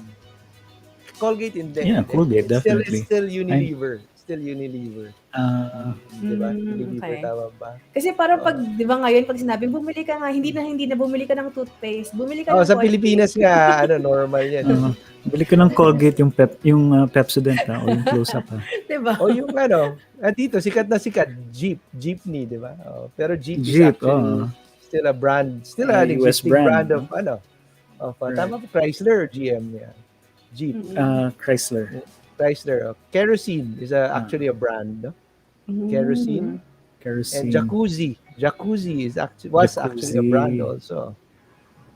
Velcro was actually a brand. Velcro is a trademark talaga, di ba? Kasi sila nagpauso nun pero wala, Zipper brand din. Naging sila, So household ngayon, names. household name na. Google, di ba?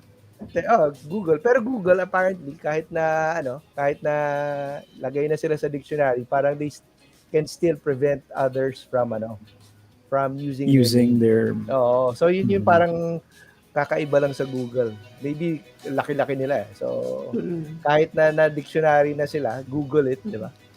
They can still, kung may manggaya, they can still say na they can still protect their mark. Maybe ang laki-laki kasi. Yung kunyari zippers, di ba? Naisip ko lang yung sa zippers, di ba? Hindi ba minsan may mga companies kunyari sabihin niya, ABC zippers, ganyan. Kasi nga, referring to that type of fastener. Pero, pumasok na talaga sa tawag natin, ipapadisclaim yung natin. yung zipper siguro ipapa-disclaim yun like I said earlier. Yung ABC yan yung brand Kailangan. niya. Pero yung zipper na, Oo. na hindi niya pwedeng Kasi brand talaga siya. sa kanya lang. Oo. Dapat magamit sa iba. Kasi yun yung yun yung nuance pag generic, parang you can't prevent other people from using it kasi generic na nga. Parang it's a household name na nga. Yun nga lang yung wala ka ng trademark protection. That's what happens. So yung ABC teleprompters, okay lang yun. Kahit na yung teleprompter is a name na, di ba? They disclaim Kasi that, generic they'll na have siya. that disclaim the teleprompter, gano'n. Xerox, siyempre, yan, sikat na sikat, pa Xerox. But Xerox is a brand. Pero Diba? Xerox is a brand. Wala na, hindi na siya brand Xerox here. It's generic already. No longer a brand. Kodak, di ba? Dati brand siya, pero di ba pag parang ganyan, dati, pag mag-picture ka, Kodakan mo, di ba ganun? Pag sobrang sumikat kasi, yun yung problema. So, yung mga companies, parang they discourage din na, they discourage people from, parang using it as generic kasi masisira sila na nasisira. Turning it into a generic brand. Oo. Parang Microsoft, 'di ba? Hindi mo na magamit sa iba although they are, 'di ba? One of the biggest software makers, Microsoft, 'di ba? Pati Apple. Sabi ni Jihan, ay laglagan na naman ng edad.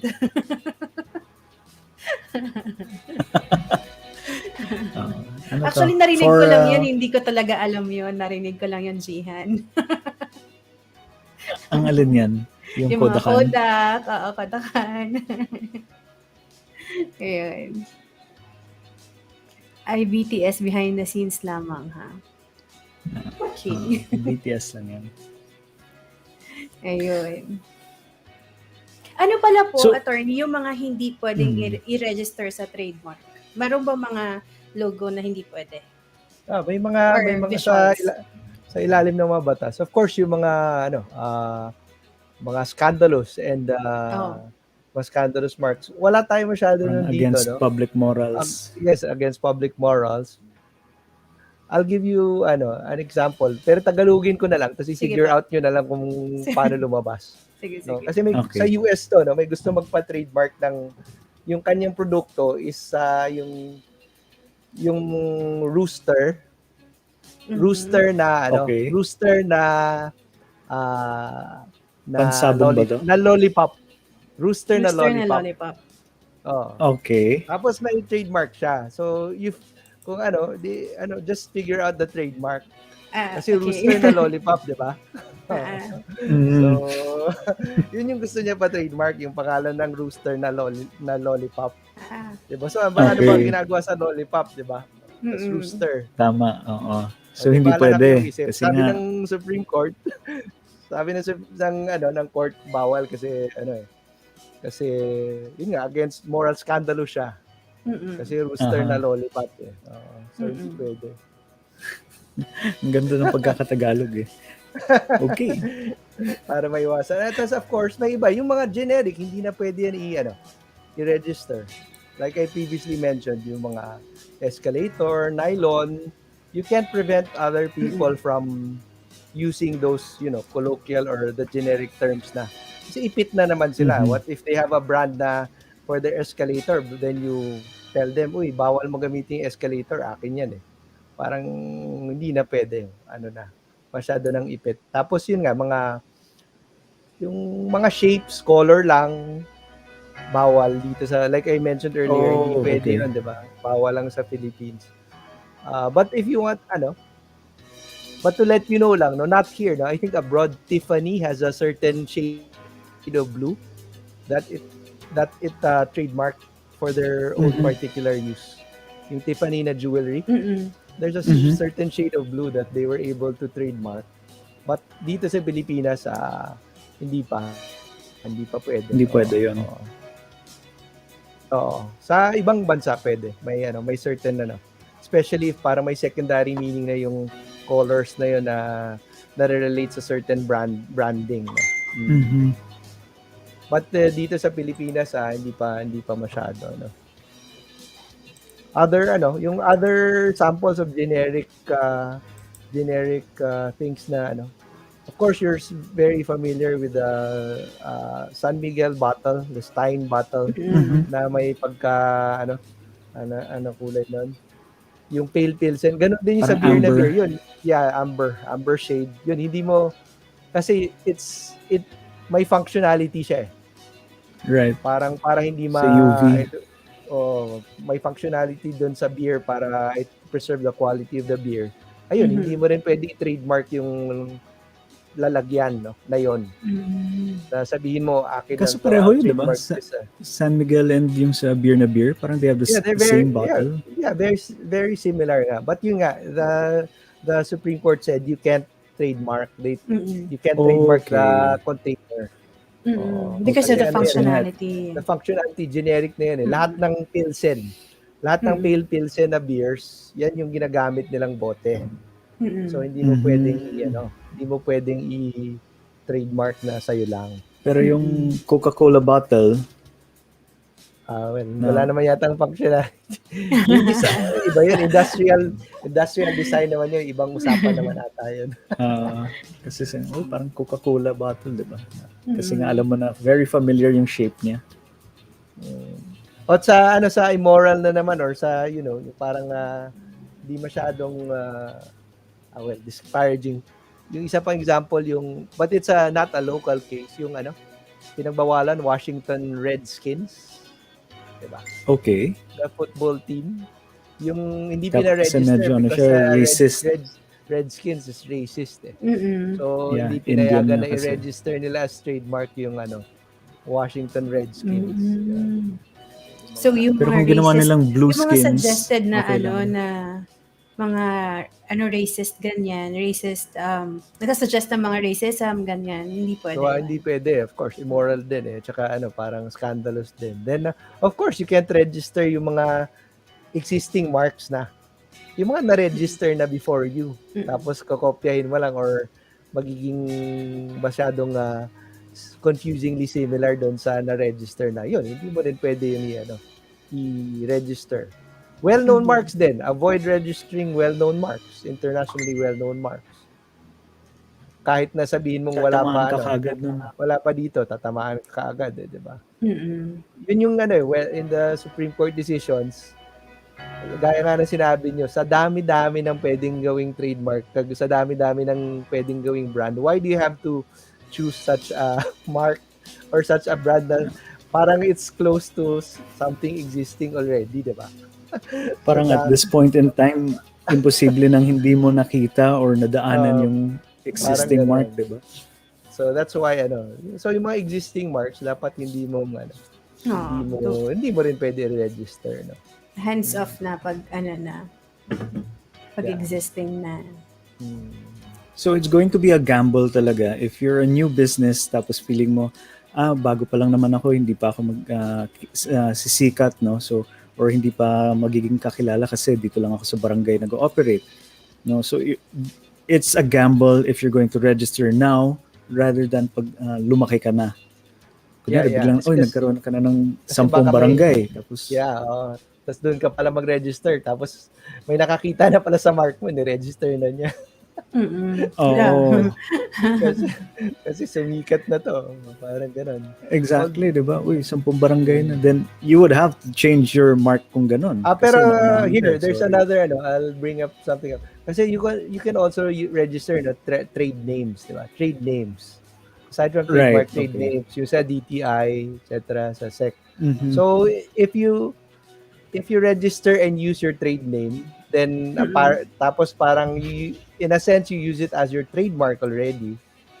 Kahit pa paano may protection ka doon. May protection ka.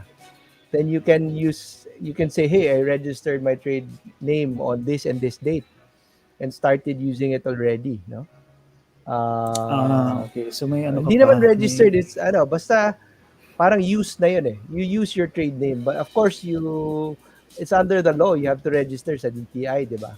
Ganyan, or sa SEC or corporation. SEC, so once you register with the DTI, that offers some form of protection. Some form like yung nasabi mo, naisip ko eh.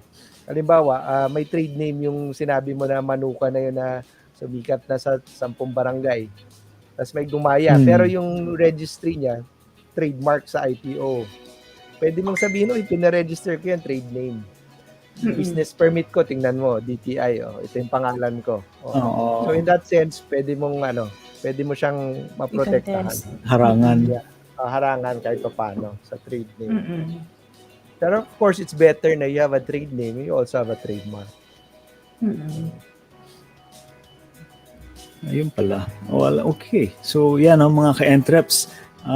Aside from yung mga usapan natin dito about the questions, mukhang pag-ibig yung ibang comments dito, no? Kung gusto nyo humabol pa ng mga questions about your trademark, about your intellectual property rights, no? Comment lang kayo kung may papahabol kayo. Or, I guess pwede nyo rin i-message directly si Atty. Iggy, no? Atty. Iggy, paano ka ba nila mako-contact? Lalo na yung mga business owners natin na na gustong napaisip dahil napanood tong episode na to na parang kailangan ko talagang i-trademark yung aking negosyo. Baka maunahan pa ako. How do they get in touch with you, attorney? Well, you can check out our website. It's www.sapalovelez.com, no? And there, naka-flash na pala sa screen. There, those are my numbers and my email addresses. So, if you have any further questions, please contact us. And we'll be happy to assist you, no? So, yan mga ka-entreps. Lalo na yung mga nagkakaproblema na, no? Meron pala kami, sinulatan kami. At saka, iwasan na partner, di ba? Even before you get to that point, iwasan na. It's better to prevent. Definitely. Ako nga, napapaisip na ako yung company namin, more than 30 years na, kailangan i-register ang trademark, yung mga logos. Pero, hindi, naisip ko kasi, in our case kasi, we are an exclusive distributor of brands Yung mga brands na yun, hindi na namin kailangan i-register locally, diba? Kasi meron naman na siguro sila sarili nila. Hindi na, they have their own registration. Yung mismong brand sa mo amin, for your yung company service, na lang. Diba? Yeah, the company brand. Kung may logos kayo, etc., dapat ma-register na. Yun. Ayan na. So, lalo na yung mga ka-entreps natin na gumagawa ng sarili nilang mga products or nagpo-provide ng service, no? Kunyari, the cakes, the food, no? If you have a restaurant, you have some form of business that provides products or services, better kung register nyo na habang maaga, lalo na if palaki na kayo. It's your protection and talagang pag nakilala, synonymous na yung name nyo dito sa product nyo or sa service. Diba? Parang pag sinabi mo aircon, alam mo na kagad, itong brand na to. Ref, itong brand na to. Cakes, itong brand na to. Actually, meron isang tanong na naglalaro sa isip ko kanina pa, as in gusto kong tanongin kay Atty. Iggy. Naka-related po ba ang meron po bang connection yung IPO at saka yung DTI? Kasi parang sa DTI, there is this part where it says na you cannot register. Parang, I'm not sure about the exact clause, pero parang pag descriptive siya, hindi mo siya pwedeng i-register. Kasi parang I tried that before. Parang merong isang word na descriptive. Sa DTI. Yes, and they wanted me to take that out, and which is very important for that name talaga, for that brand, parang gano'n. Wala akong choice, I had to take it out. Pero di ba parang dun sa ating mga levels, may generic, may suggestive, may descriptive, bakit parang hindi nag-match ng slide doon? Kasi parang merong mga words na hindi pwedeng gamitin sa DTI. Well, just asking. If you know the answer, it's okay. This is for I think this is more for kasi trade names, no? And it's DTI, no? Iba yung rule sa iba yung rule sa trademark. Trademark So, is actually magkaiba. different from trade name. Iba yon. Parang yung trade name, nagkataon lang, yung ibang tao siguro, kaya nilang gamitin. Or ginamit na lang nila yung trade name nila as their trademark, sinabay na. Pero yung iba talaga, iba naman yung rule sa trade names and sa trademark. So, kasi like I said earlier, pwede mong i-disclaim you can disclaim when you file a trademark. You disclaim certain descriptive words and you only exercise your right dun sa total combination ng logo pati ng name. Yun yung difference. Sa DTI you're limited to words only eh. Wala ka namang design doon eh. Wala ka namang logo or anything. So talagang may ipit ka doon. But sa trademark, may limit ka. You can disclaim certain portions. Then the other portions of your logo, how it looks, the lettering, etc., the colors, yun yung pwede mong i-appropriate sa sayo na ito akin to sa total package. So that's the difference. Kasi sa DTI nga naman, pangalan lang yun eh. Limited ka lang sa letters lang, kumbaga yun. Lalabas ng letters lang. So that's why I think they're stricter na bawal yung bawal descriptive. So, I see. Okay. So merong minsan hindi pareho, no? Okay. Ayun. Sabi pala ni Papa Lem, tapos Miss Faith, gawa ka ng gym. Faithness gym. Papa Lem.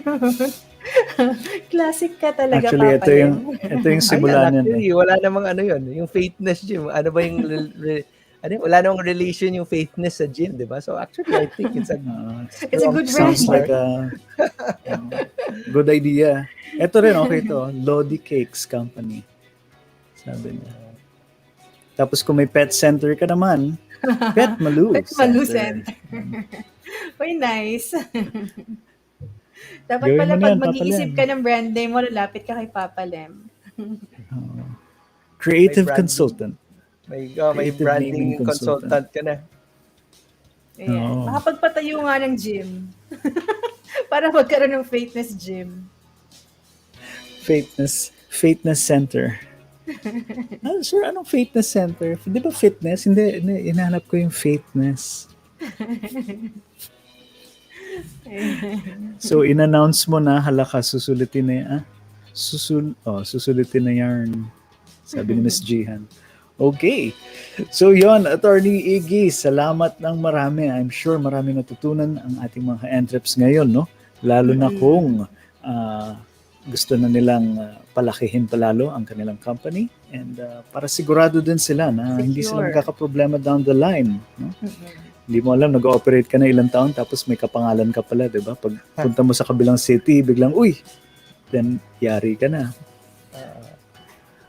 Thank you, Sir Rene, and Miss Faith, and of course, si Chase kanina. Thank you for having me this afternoon, no? Thank you, Attorney Iggy. At saka, alam mo, partner, kasi yun nga pagsabi natin, broad ang intellectual property. We are looking forward to more sessions with Attorney Iggy to talk about next time, maybe about copyright, meron pang patent na pag-uusapan, diba? So, hindi ito yung last na makakasama natin si Attorney Iggy. Hopefully, we'll see each other again. Yes. Yes, definitely. Oo, hindi natin alam. Baka maging regular na itong si Attorney Iggy, no? Mag-share sa atin ng mga kwento tungkol sa trademarks and other intellectual IP, property. IP cases. IP issues. Yeah. No problem, anytime. Thank you so much, Attorney. Thank you. Good afternoon. Resident Attorney ng Entrep. Wow. Ayan. Thank you so may much. retainer pag ganun. Oh my God. Sige, thank you. Diba? Thank you. So yan, malaki. Yan, okay. So yan po mga ka-entreps, no? Na kasama natin si Attorney Iggy Sapalo for the trademarks and intellectual property rights, no? Para sa ating mga ka-entreps dito. Kung gusto niyong matuto pa lalo about this thing, no? Kung meron kayong na-experience sa inyong negosyo that deals with intellectual property rights, trademarks, you can contact Attorney Iggy directly, no? And partner. Yun. Ako, partner, sobrang very curious ako dyan sa mga pinag-uusapan natin kanina kasi talagang very relevant ang intellectual property ngayon, 'di ba? Well, kahit negosyo, kahit yung branding mo on your own, yung personal branding mo, 'di ba? Dapat pati yan pinapa-register mo. Mahirap nang manakaw ang brand. Lalo na digital na ngayon. Lalo na kung kunyari yung logo nyo na lang. Sabihin natin, no? Maganda yung logo nyo. Gumastos kayo para sa logo nyo. Tapos makikita nyo na lang sa, kunyari sa Lazada or sa Shopee, bigla na lang may kapareho kayong logo. Di, paano na, di ba? Di, either magkakalituhan, magkakaroon ng misrepresentation, or yun na nga, no? Yun pala yung products nila, counterfeit ng products nyo. Di, wala po, paano nyo po po-protectionan ang inyong brand or image. And kaya I'm really looking forward to other sessions with Attorney Iggy. Sessions na talaga yun, no? Regular na sessions. Next session, kasi today nasa Norway naman ang peg ni Attorney Iggy. Baka next time, baka somewhere mas malayo pa. Diba? Or baka something more exotic. Oo. Tingnan natin kung nasaan si Attorney Iggy next time. Pero we will be talking about IP pa rin. I'm looking forward to that, lalo na yung mga cases. Kasi minsan, hindi ka talaga makaka-relate not until merong dumating na kwento or dumating na similar event, no, sa inyong experience, kumbaga. No? Then masasabi mo, uy, oo nga, no, posibleng mangyari sa amin yan. Kasi ganito rin yung negosyo ko, hindi ko alam na pwede palang ganito mangyari. No? So, some cases are really very relevant, but not to all. It may be relevant to you. It may be not relevant to others. No? Pero, kaya we will try to come up, no, with a lot more other cases para makita nyo talaga kung which ones will apply to you. So, yeah. Looking forward ako dyan. Sobrang looking forward. Kasi nga naman, kahit tao ngayon merong personal brand, I think it's really important. Lalo na tayo mga voice artist, ganyan. May mga brands tayo, di ba? So, I think importante rin yan. Kasi tayo, baka minsan tayo kino-cross-check natin, di ba? Baka may kapangalan na tayo, baka may similar sounding brand, di ba? Sa atin, importante yun. Teka, how much more natin pasok natin si Radiant Chase para makuha natin yung side din niya. Sige. Hey Chase, welcome back. Uy, kala ko nag-freeze, hindi pala. Ano yung brand ni Attorney Iggy? Di ba voice artist, may brand name din sila. May brand name na din hindi siya. Hindi natin na-plug kanina. Nasa backstage pa si Attorney Iggy. Gusto may hilahin natin ulit. Sige. Let's pull him back. Let's get his brand. Thumbs up ba? Thumbs up? Ayan. Attorney Iggy, game kayo? Okay. May lakad daw. Ayun. So, Chase, ikaw, what's your take on today's episode? How do you think this will, ano bang brand name mo, Chase? I am Voca Blue Voices. Well, aside from Mr. EntrepRadio here on EntrepRadio, Stephen Chase Lemon, I am Voca Blue Voice or Voca Blue Voices here on Creative Voices. Yung brand ko. I was about to give a description. Hindi nga pala yun. Anyway, that was it. I just do voiceovers and stuff, guys. Just like you. Yeah. So, since sa atin hindi pa pwede ma-trademark ang sound, so kunyari you have your own signature sound, diba? Paano bang kunyari you had one or you have one, ano bang signature sound mo? Meron ako yan. Hi, guys. How's it going? Hi. Hi, guys. Hi, guys. Chase here. I don't know. Yeah. I have to form it. I don't do it enough. But alam ko may mga outro ako na I'm sure we've worked on before. So yun nga, no? Parang paano mo nga, how will you protect yourself lalo na kung meron kang signature sound, no? And I'm guessing it's just pretty much similar to just using it over and over again until people associate you with the sound. Kasi once they hear it, and then they immediately think of that person or thing. Diba? Hindi natin natanong ito, no? Kunyari, character voices, let's just say Optimus Prime, Bugs Bunny, wala naman yatang... Oh, hey, kids! Oh, no, it's Krusty the Clown. Anyway. Mga ganun. Yeah, it's like styles more, your trademark things that you do. Or pagkapasok mo sa pintuan, you just say, hey everybody, and it's like, hi, si Jason. I guess that's what you can do, just associate yourself with a certain action or sequence. And then, kumbaga part na ng branding mo yan, no? oh, that's you. Yun tayo eh. Ayun tayo. Ladies and gents. Partner, may pahabol ka pa? Or are we... Uy, may pahabol na comment. Ooh. Si Junico daw, Chase, ikaw to Chase. Hi, guys. Burger! Ganun.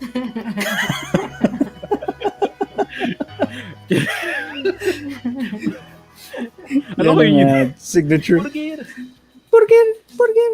Yan, si Junico yan. Okay. Yes. Okay, moving on na tayo. Partner, may pahabol ka? Wala, binabasa ko yung comments, nagtatawa ako sa kanila. Kay Gian tsaka si Papa Lem, very active. Sabi ni Papa Lem, si Gab. Kasi gagawa. Yun. Actually, let me try a better impression. Ha-ha! Yun, no? Gaya. Galing. Voice artist. What do you expect? Boy Sabos. I don't know if wala na ibang tao. Okay. Okay. Moving on.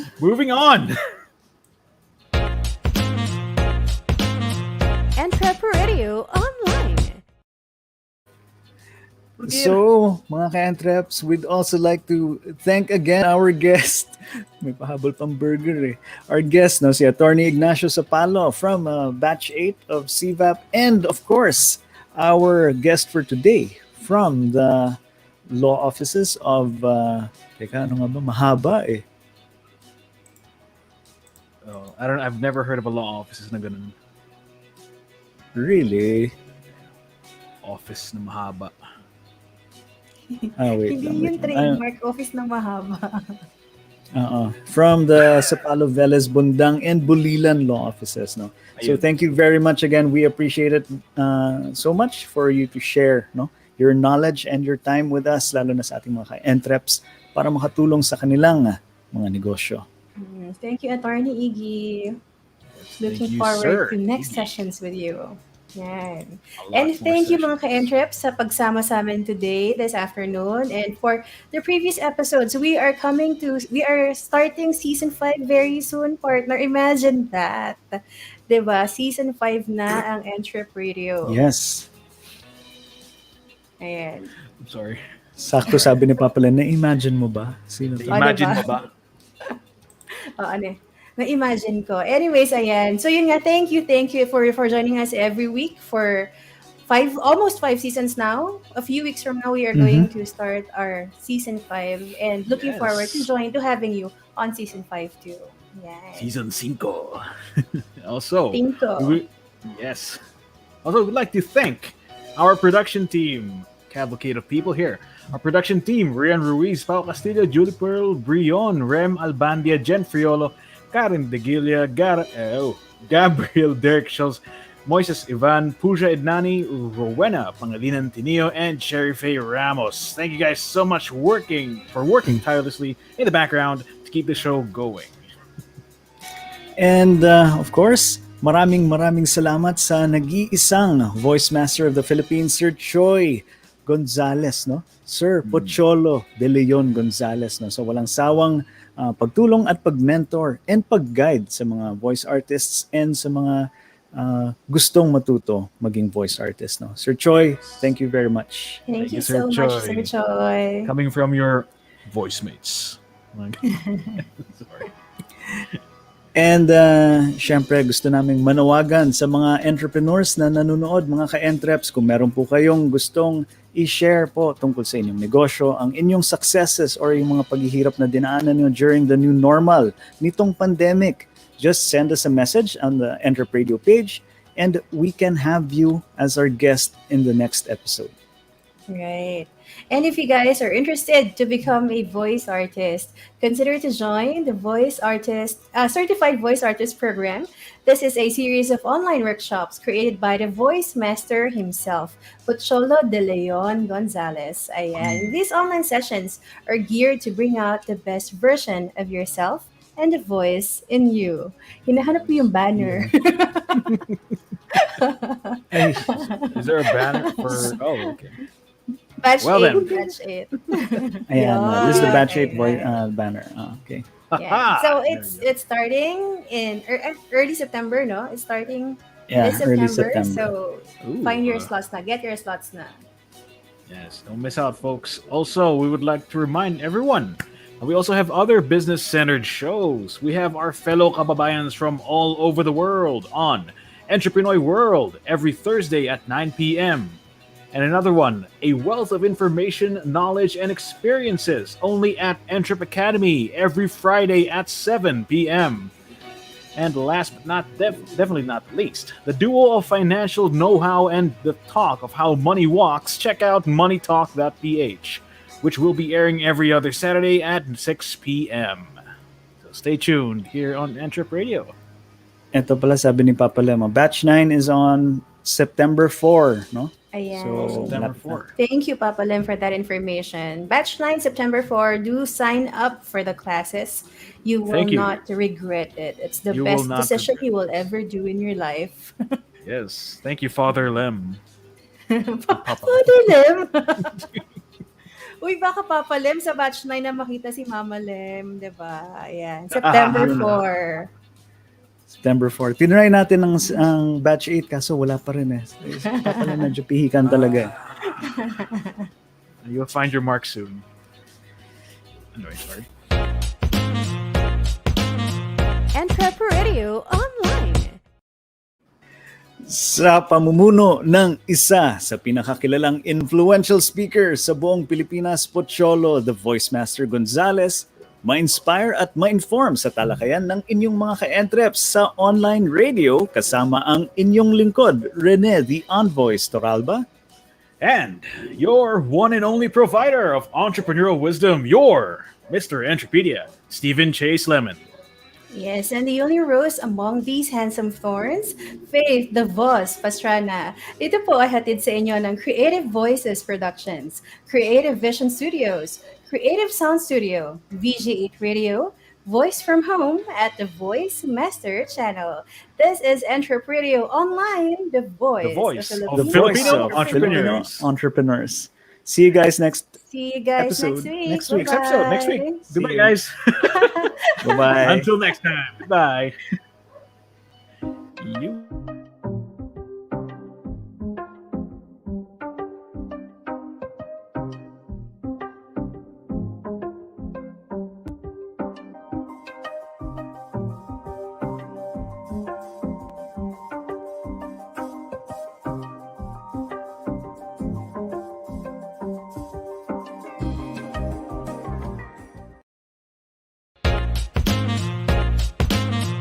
EntrepRadio